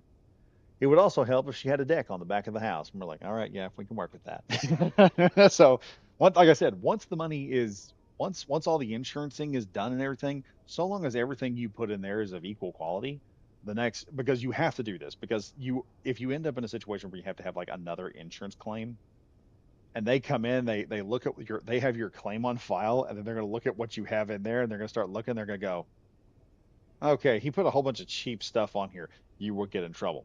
So be smart about it. Do what you have to, and just see if you can get a carpenter that can, go out look for some deals and get you some good stuff. And yes, Mr. Campbell Soup, this is some good advice. Yes, it is. Elijah Postel, what's up? Yeah, what's up, man? Nothing much. We're working on the destroyer, and I am gabbing and not getting a whole lot done. Grexion, when I get calls from telemarketers, I just answer with a different name and tell them they got the wrong number. Bro, I do not say hello for a very simple reason. Uh, People end up, there is a new thing going around where people will just use your voice with AI to get into the bank. I am now trying to figure out, I'm gonna have to talk to my bank eventually and tell them, hey, I do this YouTube thing. And there's a possibility somebody could use AI with my voice. We're going to need like a special passcode or something like that. I need that put in file. And I need just like I'm going to put a really dumb question in there so that people can ask. And they're going to have a really odd answer that has nothing to do with that question. So they are just like, they're going to ask like something stupid and it's going to mess up the other guy. But yeah, I don't really do telemarketers. One time though, I have a good story about telemarketer. Once I get done reading these comments, I'll let y'all know. Anyway, Grexion, I live in Sweden, so I just answer in English by default because this is sometimes they call from Swedish numbers and then only talk English. Yeah, that's interesting. I get calls from guys that are, I mean, I get calls from the IRS and they're all Indian. Like, yeah, okay, we're gonna mess with you today. We're gonna have a little fun. That was back in the day.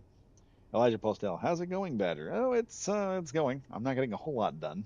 Well, I'm getting something done, but I'm not getting as much done. So we stopped doing this, and I actually got these docking collars done, which are really nice, and this interior. I take that back. I actually probably did get something done. So let's just walk in through here. That'll close. Here we go. And we have this somewhat interior. I'm going to try and decorate this ceiling somehow so that it looks a little more um, impressive. We'll put it like that. I'm going to try and make the ceiling look better. I don't know how I'm going to do that yet. So, yeah. And then in here and everything, we've got this. And these doors here are actually going to stay open. They're independent from the entire system. I'm going to be able to independently lock these down so that if somebody breaks into the crew quarter area, which is going to be in here, or if they manage to bypass this, I can lock this area down and I can have two divisions of Marines ready to go on either side of this door. So when the door is open, all hell's going to break loose. I may try to figure out how to put a freaking gun turret in here. Actually, can I do that? That'd be a wild upgrade. That I normally. Oh, yes, I could. Oh, yes, we can. Oh, Badger, yes, we can. We're putting a gun turret up here. So we're putting a gun turret that's going to shoot anything that comes into this room is going to die. Say hello to Badger and his nightmarish creations. So anyway, back over to this. Let me grab number 4 here, and I'm gonna have to see if I can get this thing to working properly. Do that, and I'm gonna have to put a conveyor block in here. I hate conveyor blocks. I wish they had just a 4-way. Well, I wish they. I don't wish they didn't have a 4-way. I wish they had a 3-way block that would 3-way corner. That would be awesome. But right now, this is what we got going on. I've got a central line through here. I may set some nice light blocks up at the top and kind of vault this ceiling a bit, so everything looks a little nicer, a little bit more interesting. Let me see. How can I do that? Let's go over here and number 5, and then I can do this, and I think that there. Also spin that around and do this here and here. That's an awfully tall room. I don't think I need that much room. That's not going to work. Let's try something different here. Let's go with this.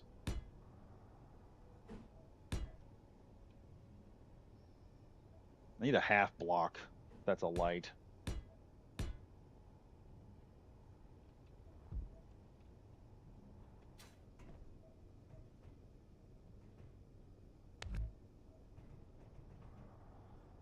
And we might just run a block from here over. That'll work. And then run 2 lights up in there. Let me see what I got in lights. 7. We got this. Oh, that's a nice, roomy little area for that. That's going to work out good.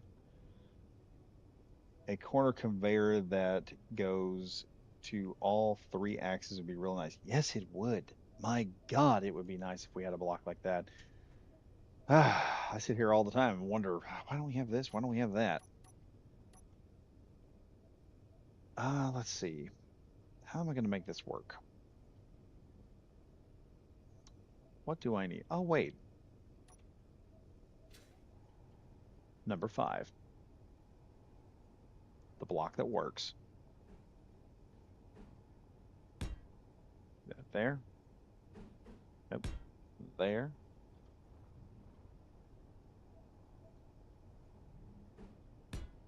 There. And there. And I may sci-fi that. I may do that now. Well, once I do that, it's going to have issues almost immediately. So we may not do that. Let's go back to the one block I was using right here. There we go. That just makes a nice open-ended laboratory. It makes it look a lot bigger than it really is. So now for the door, and we're gonna use the new door, not that one. Yeah, the new lab door. Because my God, that looks amazing. I like the new lab door. We're gonna put that in there, see how that works.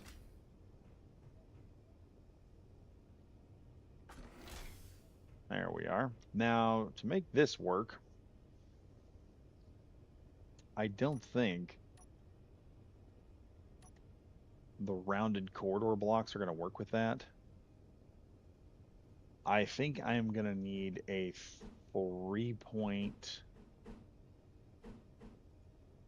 We're probably going to have to use these blocks to make that work. Now, there is one good thing about these blocks, and that is they have a singular window on one side. So, there's one block here that, like I said, it has a, let's see, that's a roof window. Yeah, right here. This one has a window on one side, so the lab looks a little bit more open. Oh, we are good for air in here. Check that out. Let's knock this out real quick. We have a nice spacious lab with all kinds of goody stuff. I can turn most of this like stark white and work it from there, and stark and leave this kind of gray, and then sci-fi these, or just leave them smooth like this. That would work out really good. Let's see. Elijah Postel. Hey, Badger. I don't know. Is some has asked, but what's your thoughts on the teasers for the next Space Engineers 1 update? I love the idea of having food because then Space Engineers is going to have the same capability as a lot of other sci-fi, or not sci-fi, a lot of other survival games. And we're finally going to have that part of survival kind of down pat. And let's see. I want to do what I want to do here. Let's go back to 9. But yeah, I love the idea of us finally getting a means. Let's see. I think I can use this block to transition.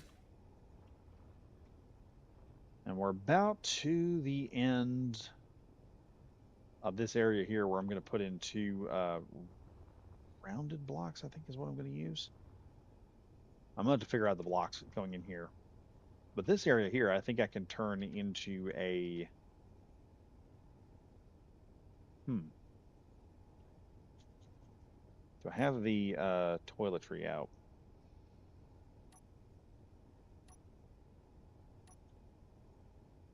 No, I don't.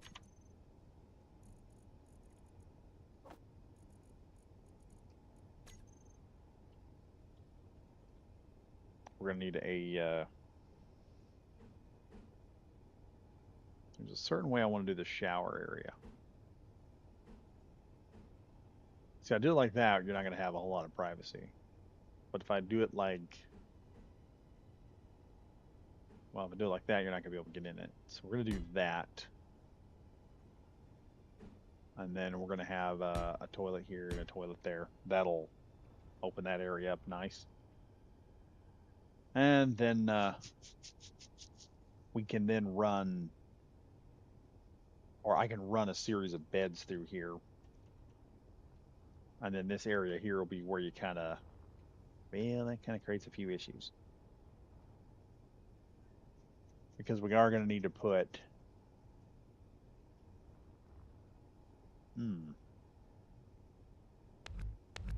that friggin' sucks.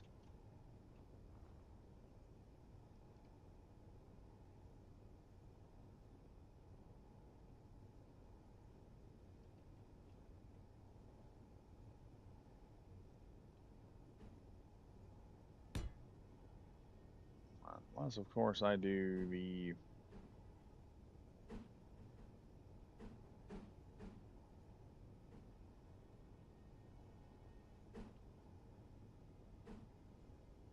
toilet system shower like that.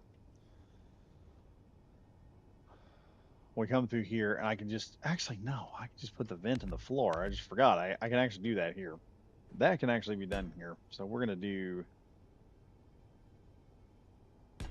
privacy shower, and then a privacy toilet right there, just for giggles. Actually, we'll do 2 privacy toilets. They might as well be durable toilets. There we are. We're doing good. So 2 toilets, a one deal, and then I'll run this down the end. And I may, just for this area, I may run, well, if I do that, let me think here a minute. It might be better just to turn this into the cafeteria area and then run crew quarters on either side. So you have 2 sets of crew quarters, because then I could run, then I can go and I can run a series of windows so people can see out. Crew quarters can actually see out. If we can actually make that work, let's do that.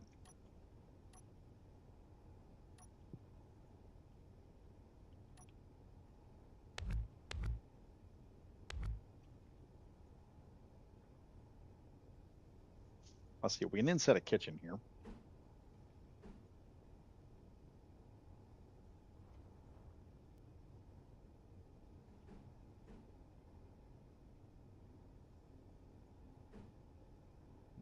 We have a bar.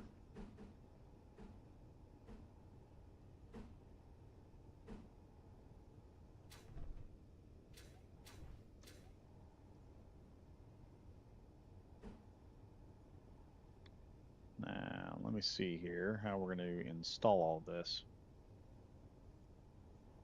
We have this here. Now, what I want to do, I want to set all that up, and I may put a door right here. We'll have 1 microwave system there. Let's see. 1 sink, 1 run. Nice little air thing there. And then where is my friggin' doors?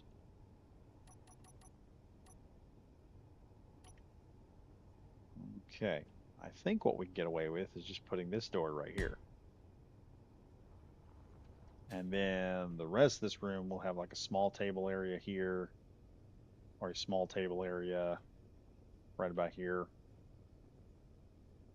I might be able to grab tables. Let's grab that. Where's the tables? Tables. There we are. Number 7. Wall-mounted tables. Let's throw those in. Nope, that's not what we need. Holy crap, that's oh, we're just getting all kinds of goodies here, aren't we? Okay, nope. Oh, yeah, like that. We'll slap 2 of those there. And then we can start with a series of chairs here. Plus, I'll also have to modify that here eventually. And then I may set a couple of seats here and figure out how I can run. See, the kicker here is going to be, what else do I put in? That's going to be that's the thing I got to figure out here for this section. But we've got a medical lab on one side. We got a cafeteria on the other. Actually, hold on. Let me let's reconfigure this a bit more. If we're going to put the door here, like I'm considering, if we're going to put the door here, where is the concept here?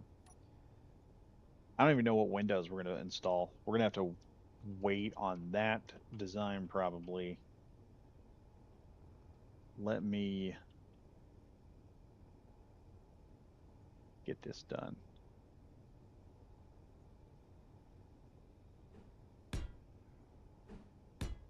There we go.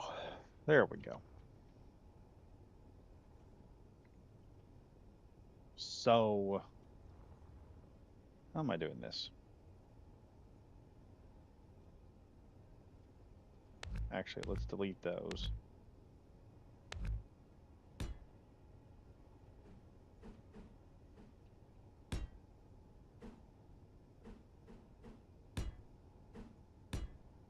Do that.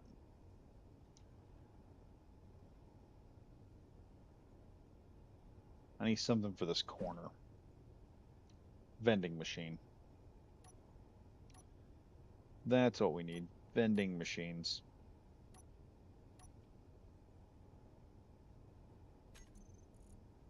Let me pull this out, pull that out, and pull that out.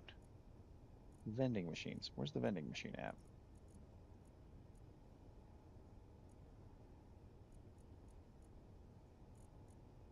Isn't that down here in economy? Yes, store. That's what we need. Not there, not there. Let's see, we got ATM. Vending machine. Yeah, that's what we need. Right there. That'll work. Well, then, where's the kitchen? Number 6. There we go. We can have that corner section right there. Instead of it being all the way out here, it'll be right there. And then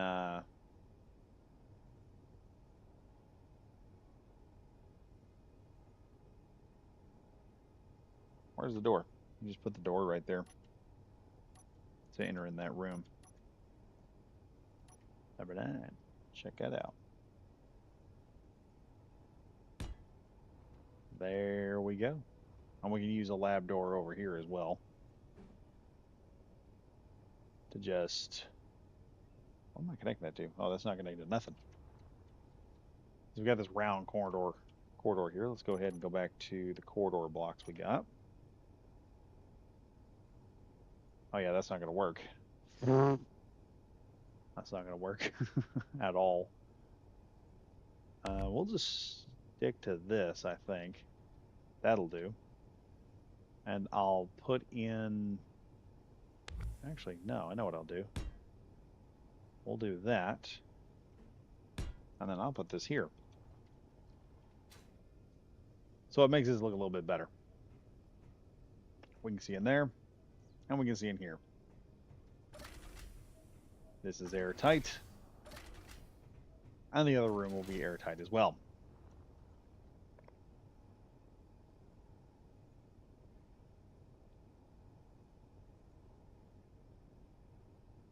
Come on. Where is it?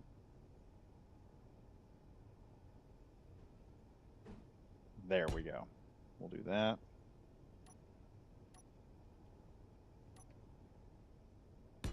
And booyah. We have that going on. So now we've got everything going into crew quarters. We've got that going on. Nice area for about 4 people. We're also going to probably run some stuff through here. If I look here good enough, I can probably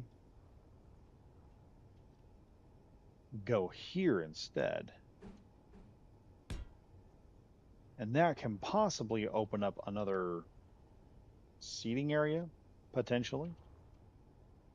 Depending on how I do the system here. I may not. I may not. I may just run this a bit, considering I don't have anything on the other side. What time is it? Oh, it's 12:24. Dear God, I have been going on for quite some time. I'm gonna have to get off, unfortunately. Well, we're getting close to crew quarters. Once we get crew quarters figured out, that is over half of the ship's internal systems done. That's not including the thruster systems, but that is half of them done. The only other problem I've got here is I got to figure out how I'm going to run the hydrogen tank. Oh, wait a minute. I have a nifty idea for exposed hydrogen tanks. Though that does sound like a bad idea. Ooh. No, I could do exposed hydrogen tanks. Just put a frickin' shield around them, like a external shield, so the explosive rounds doesn't hit them, and it make the back end of the ship look amazing. That's probably what we're doing. And I think I can also get a landing pad on the back there with a shuttle, so we'd be able to land some type of shuttle on the back of it. This turned out good. The ship is working out. Just warning everybody for about a week, we're not going to be able to do this after Thursday because Thursday I'm going to be gone. But the ship is looking great. We have all kinds of goodies going on. We have that new floor area working. We got the hangar almost completely done. Um, we got your crew quarters figured out in the front, and I still have enough space here to add thruster packs around the ship to make it work. We can also add a bunch of weapon systems to this thing. We're going to have a couple of PDCs that can reach out and touch something. Probably about four PDCs on each side, as well as I think what I was planning on doing. I believe what I was planning on doing was adding a set of customized turrets as triple battery artillery or assault cannons, and adding maybe a an artillery cannon in the front for the 2,000-meter range. But this thing was going to mostly have missile systems that it would fire it. So we'll have to build the missile systems around it, and the missile systems are going to have to be rather large to make this work. So there's still going to be a lot of room back here in the back that we're going to have. So the vast majority of this ship is probably going to be located here, or I'm going to have to figure out I'm going to have to figure out some type of forward launch system in the way that I was planning on doing. Because what I want this thing to do is launch missiles forward. I don't want them to launch up and out because that's going to create a whole. With the Makos, the Makos only got like two systems that'll work like that, unless I rework the sensors on them, which that could be doable, I think. I might can do that. The question is, how do I get the missile to turn?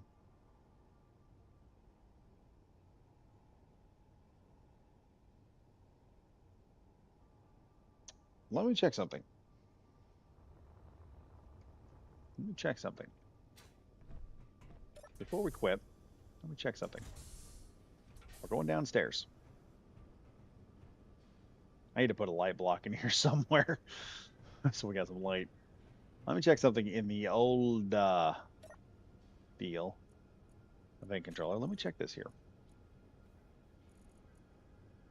Angle changed.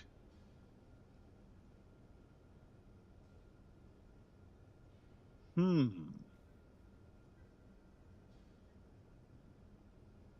That's interesting.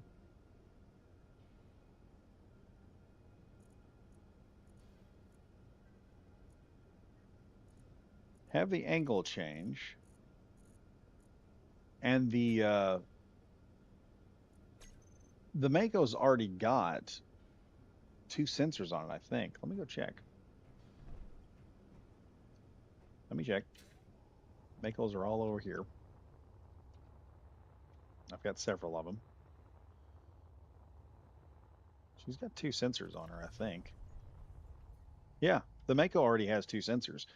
So I could modify this to where when the Mako detected it was somewhere, it would kick on, and then have not only that kick on and turn on the back thruster, but once the Mako exited out of the doorway, in other words, no longer detected something, it would then hit the gyro. The gyro would then turn the missile until it hits 90 degrees.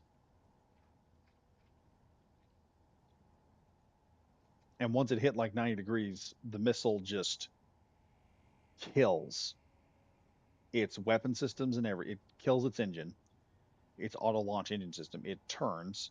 The first timer block engages and shoots that missile outward at high speed. And then the second timer block engages, and that would shut down the entire missile system. This is the cool part about how I built the Mako because I can do a lot of shit with it. And now, knowing that I can add multiple systems to just a sensor, I've got a video coming out on that, by the way. Now that I know I can put a whole bunch of systems on the Mako and do that, I can launch this thing out of just about anything. You can reconfigure this missile, and I can configure a bunch of these missiles. Huh. Instead of horizontal launch tubes, we could turn the whole nose of the destroyer into a Mako launch tube system with uh with F302 support. That is a cool concept. Oh, that would be better than subgridding the system because yeah, I am going to put some subgrids on there. Probably subgrid some really cool turrets. But if we could just launch Makos out of missile bays, then I don't even have to put the ship into a drive mode. We can launch this thing. The missile will automatically make its turn. Once it hits like that 90-degree turn and stops, and it detects a 90-degree turn, it has just enough power to push itself out of the block, make the turn, because once that one sensor detects it's away from the ship, it'll then make the turn. Once the turn's detected, it will, let's see, that'll go up, turn off the thruster. The missile will then turn, timer block will activate all the other systems and punch the main thruster to max speed.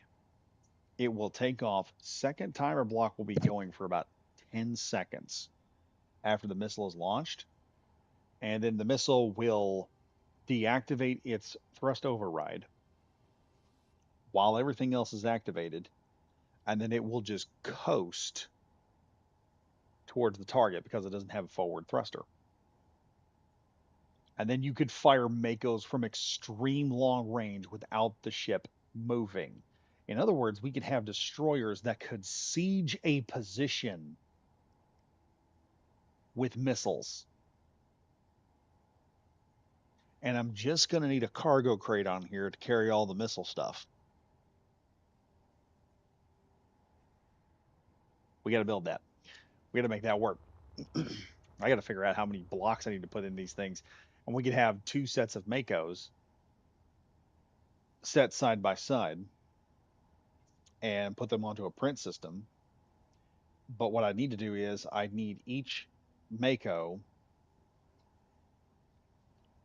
to turn a different direction or have the system set up in such a way so that the Makos are all launched from a singular position. The problem, can I do all that with one print and as few um, welders as possible? How many could I do? Could a single welder?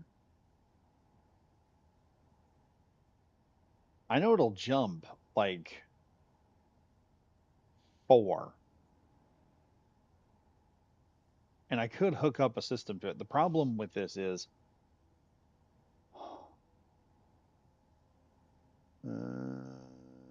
how is this going to weld up? Let me check here. Let me check. Let me check. Let me check. Our corridor blocks here. Number 9.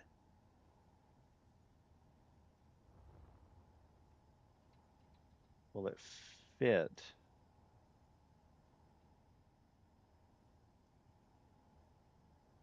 in here? That's what I need to know. I think it will.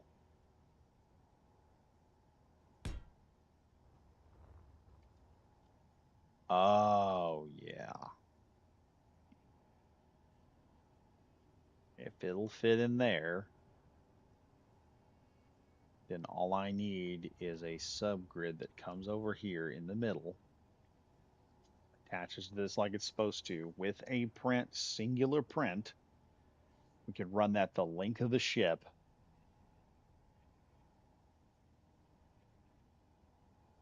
then all the Makos could operate at the same time, and I could put some type of silo system on them, and we could just turn these suckers on and send them. The other option, which I'm not sure how that'll work, is these round blocks, but I have no idea what's going to happen. And the reason why I say these round blocks would be a great idea is, well, maybe not. Well, what'll happen is we can turn these things on and it'll just launch the Mako because it's small enough to fit. And this will guide it out of there. We can just, that'll launch out. One sensor can then be set to detecting the thing above it. So once it detects a block above it, it'll then take off. And then the second sensor will be back here running the length of this and wide so that when it exits the missile tube, it will shut off, turn. The missile's inertial systems will stop it from going too high. And then the timer block will engage. The sensor that happened will turn that, causing it to shut off, turn, or I could just keep the system going and let it just make that turn in flight. And then it turns, goes forward, and after about 10 seconds, yeah, that would work better actually. That would work better. Hmm. Looks like we're getting everyone wanted a vertical launch system. It looks like they're going to get it. Looks like you guys are going to get your vertical launch system now. Well, I don't care. It makes the ship look nice. Hey, we're going to do it. So we're going to have a vertical launch system. Boy, that's going to be crazy. Oh, that's going to be crazy. That's going to be nuts. I'm going to have a system that runs to it. We're going to have a set of blocks on here with some equipment inside of them. We're going to have to put some equipment somewhere. I want to put a cargo container right here, kind of half seated. Show you what I mean here.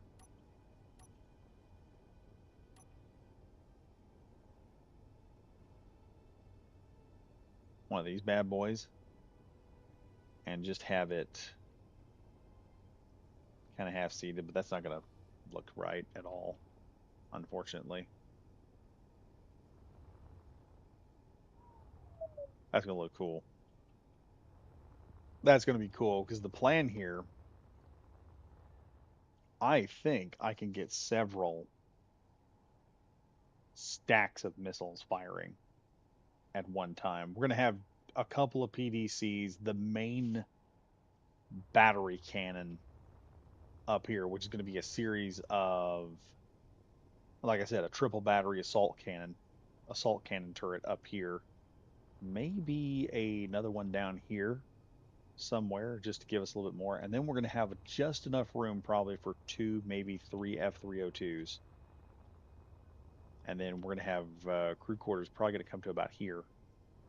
And then we'll have the cannon up here, the bridge overseeing the cannon, and a nice flight deck on the back.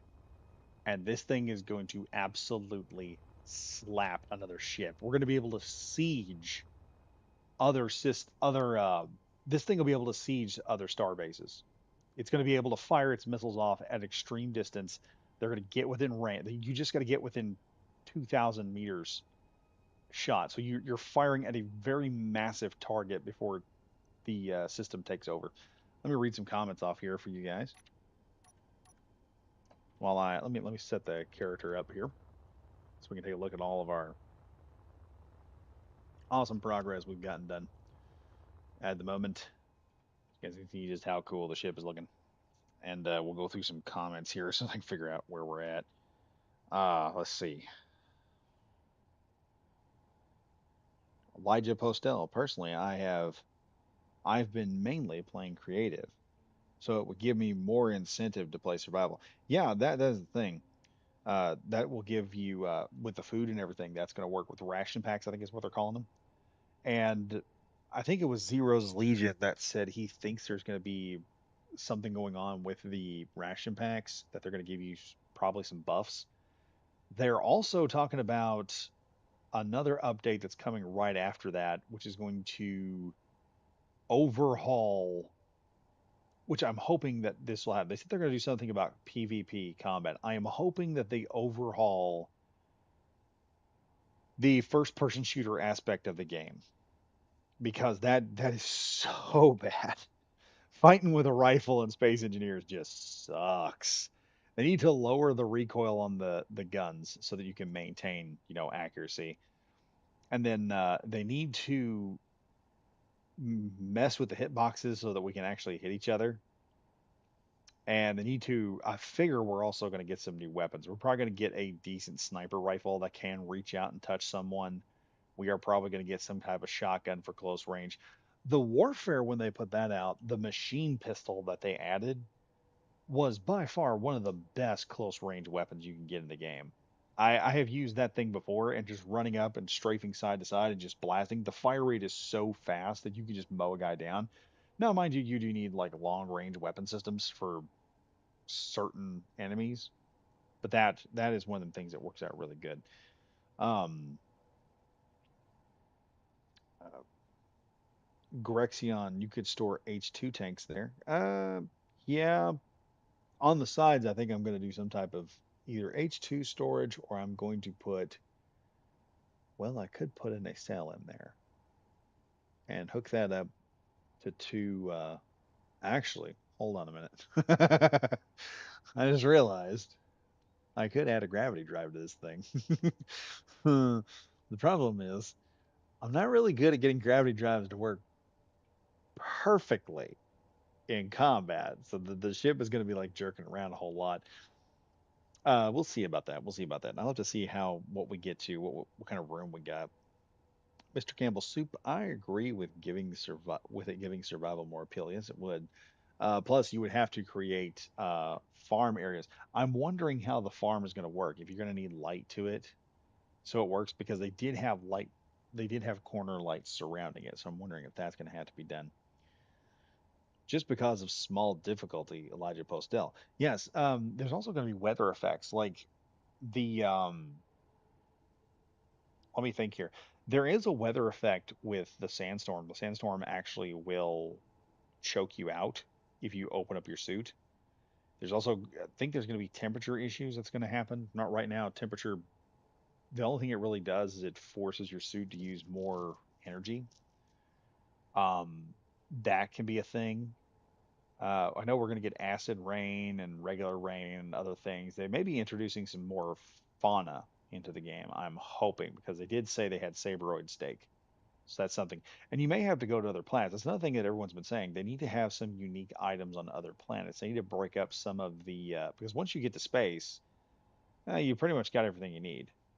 If they were to apply some rare materials that could allow us to make just do kind of like scrapyard, the scrapyard mod, where when you get the prototech, you don't have the ability to make it until you grind it down and make all the components and build your own version of it. In other words, reverse engineer the prototech. Once you put in a system like that where you can reverse engineer it, yeah, it'd be awesome if you did that. Thanks for the subgrid thruster video, by the way, real helpful. Oh, dude, I've got a vanilla gravity drive system that doesn't use vanilla gravity drive video that doesn't use scripts. Does a lot of the same thing. You just got to work it right. So be looking for that thing. It should be coming out very soon. That one should be coming out soon. I want to say it's either coming out this week or next week. One of the two. Let's see. Elijah Postel, do you have a cryo room or crew quarters? We're gonna have both on this ship. There's gonna be crew quarters and about three cryo chambers.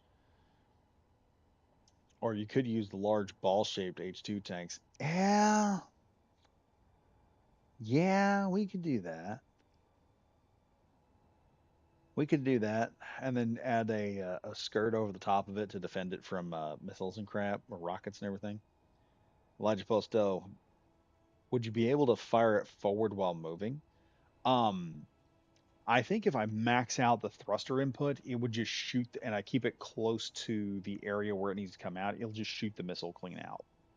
So the missile will just launch straight out of the tube. Um, and once it gets out, it's just going to launch itself upward to a certain degree and then turn. So it shouldn't do any real damage. And at the same time, it's going to have a welder welding up the stuff around the missile launch zone. So once that just launches out of there, the welder's going to keep everything welded up as long as I got stuff for it. Grexion, for my new destroyer, I'm trying to figure out how to make my missiles be able to turn in the top tube to fire either downward, upwards or downwards tube.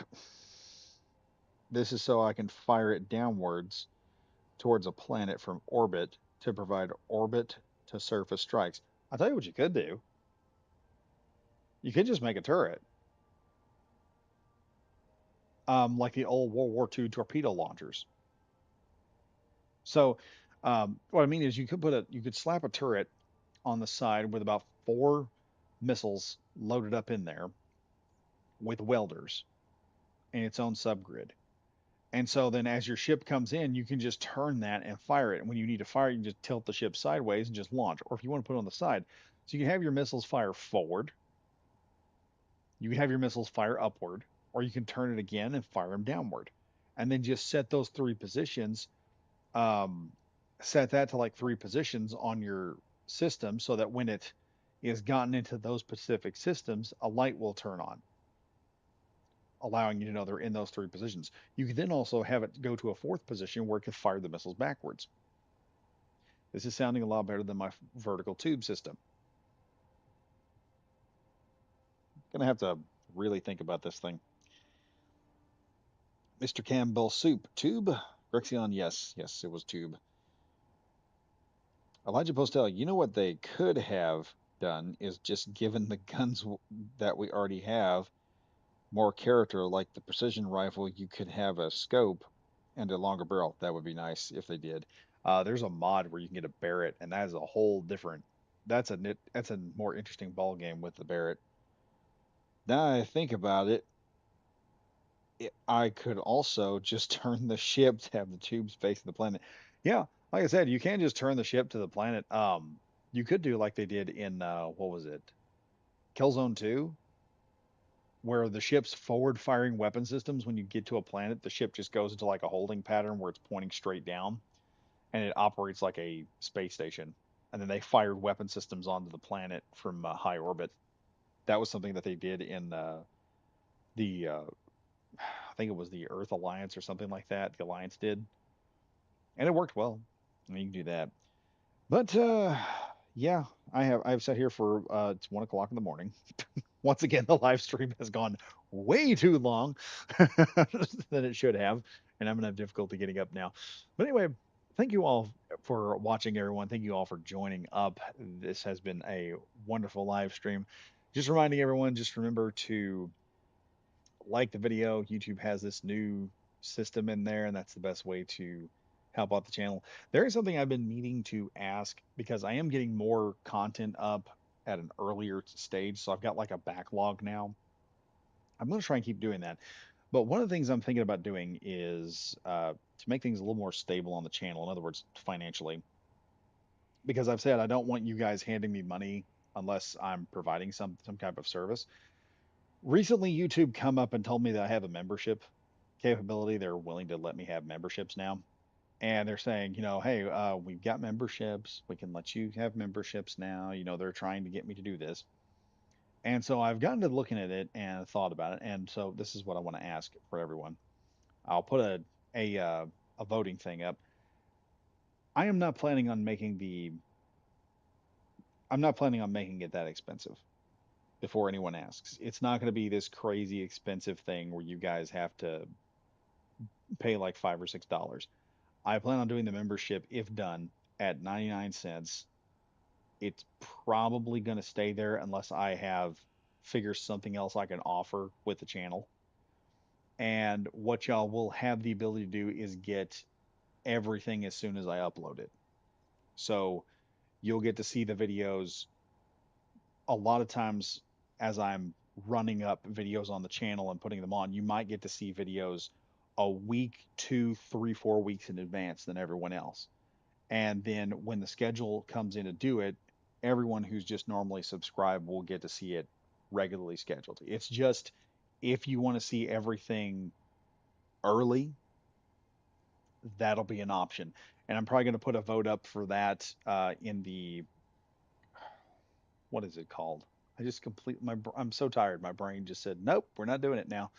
We are not going to remember anything. What is it? The uh, channel posts. I'm going to say that channel posts when I put stuff out there and let y'all know something's going on. That's what I'm going to call it. I'm probably going to do the channel post. I'm probably going to put up some stuff for y'all. The rabbit's pitching a fit right now. Little Miss Daisy Bun Bun is losing her mind in the back. I don't know why. I guess she's telling me she wants to go to sleep now. But yeah, that's what I'm going to do with the membership. Because I could get some people to, if y'all want to do that, it's just like I said, it'll be the cheapest I can do it, 99 cents a month. And if I do something else, I may do $1. I don't know. I am writing some stuff, and I'm probably gonna try to publish something. I may put something up on the channel first on the Discord. I've got several. I've got several things, but one thing is actually that I write on, but one of them is getting more fleshed out than the rest. And it is one of those stories that has been, it's getting up to the surface faster than the other ones are. I'm getting more inspiration for it because it is something I like more than anything else. I like sword and sorcery. And I don't like regular, like modern day sword and sorcery. I'm talking like old school Conan fighting chaos gods kind of sword and sorcery, where it's like an easy digestible story. Conan goes into like a ruin, he fights some type of enemy and then comes out. But I kind of want to do a different thing with it. But I'm working on that and I'm trying to see how that works out. And I've got a secret project that I'm still working on. That I'm going to be working on while I'm on vacation because I'm going to have just loads of time to do what I want because we go down there for the wife. So I'm going to have loads of time to work on this other project I'm working on. And it is something that the space engineers community has been asking for. And I'm kind of at the moment of fine, I'll do it myself because it seems like a great idea. And I kind of want to run with it. And I don't want to say anything because I want to see how this works out. But so far, it's working pretty good. And I may, there's also this thing of doing some other stuff, copywriting some stuff. So I'll have to do some copywriting and things like that just to make sure that someone doesn't just buy the whole, doesn't buy it out from under us and we see a situation happen like with Games Workshop or some other bull crap. I don't want that to happen to y'all if we build something. So just remember that. Anyway, folks, thank you all for watching. Finish up the last couple of things in here. See, let's see. Grexion has already. I mean, Elijah Paul's tell. I mean, I was able to finally join all while at work. While it worked, yeah, yeah. I actually ran this right there. Like I said, the live streams. If I do the membership, the live streams will still be free. They're not going to be membership locked, and it's just going to. It just means I put the content up there. The membership is just going to be, hey, I if I drop like I've got one video that has been sitting there ready to go for August 1st for about 3 weeks. Y'all could have, and I'm sitting there the other day, and I've got the membership thing, and it says now when I put a video up, it now says, hey, you can set this for memberships only, and then decide what time it's not for membership anymore. And I'm like, I don't know. That's why I'm asking y'all how y'all feel about that. I'm gonna put it to a vote to see whether or not the membership could work for the channel.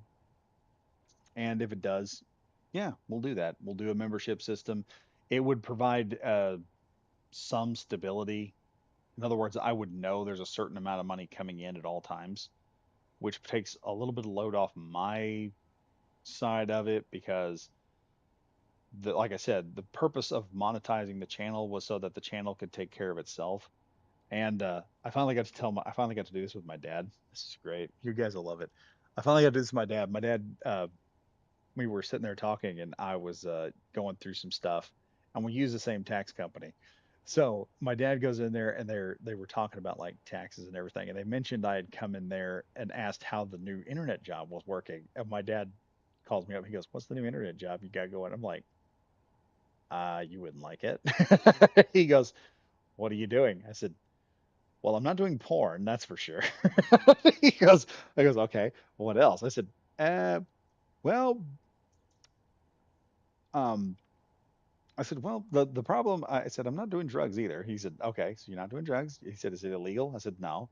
He said, "So why wouldn't I like it?" I said, "It happens to do with video games." He goes, "So what are you doing?" I said, "Well, I started a YouTube channel playing games, just talking with people, putting up how-to videos and stuff for the video games that I play." And he goes, "Uh-huh, uh-huh." I said, "Then I finally got enough subscribers and everything going." I said, "I'm actually able to make money at it."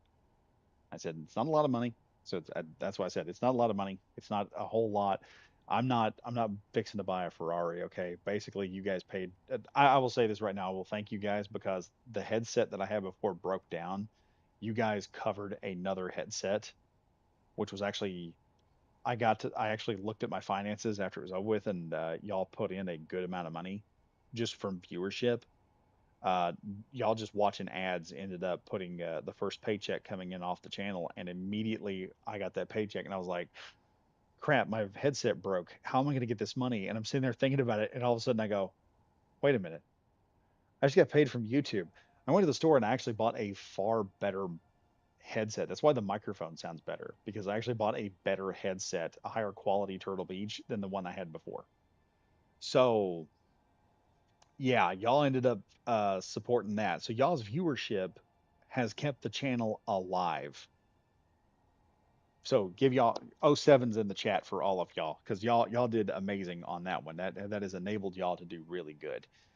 That has been the boon right there. And now I've actually gotten paid only twice from YouTube, but should something happen on the channel, if I've got a purchase that is at in the ballpark of about $100, which is what YouTube pays you out when you make that much money, when you clear $100, YouTube ends up, that's how they pay you out.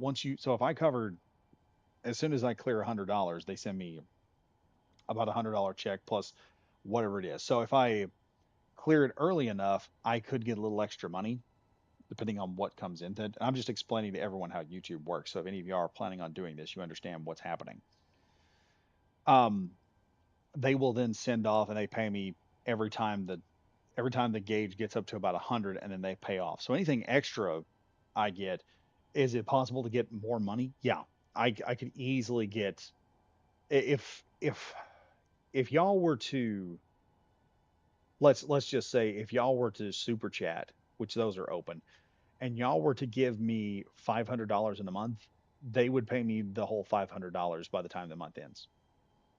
Because as soon as it hits $100, it's a payment between like the 26th and the 27th of the month.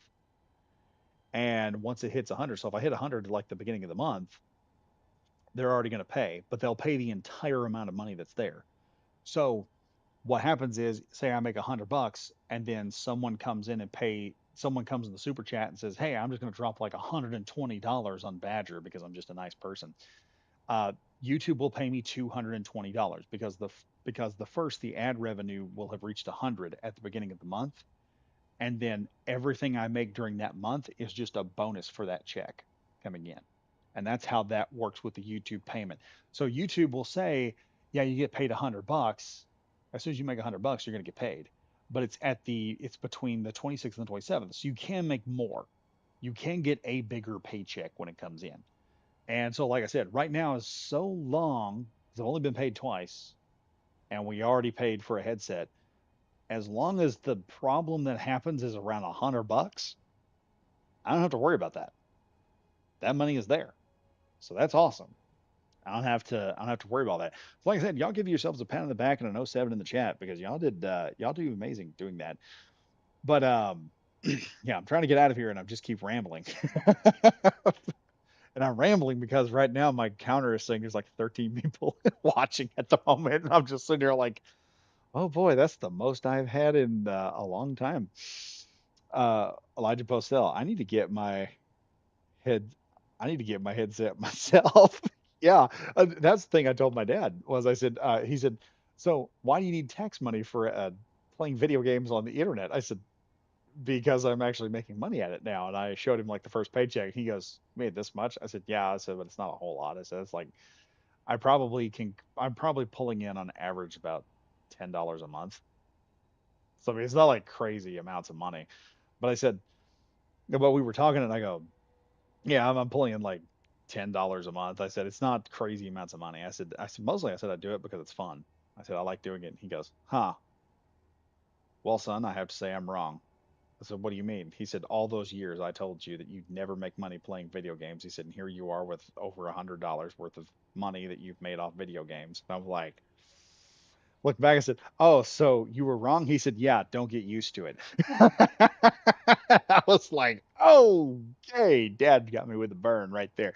I said, I got one up on dad for once in my life. So I'm gonna hang that accomplishment up on the wall so I can look at it every so often.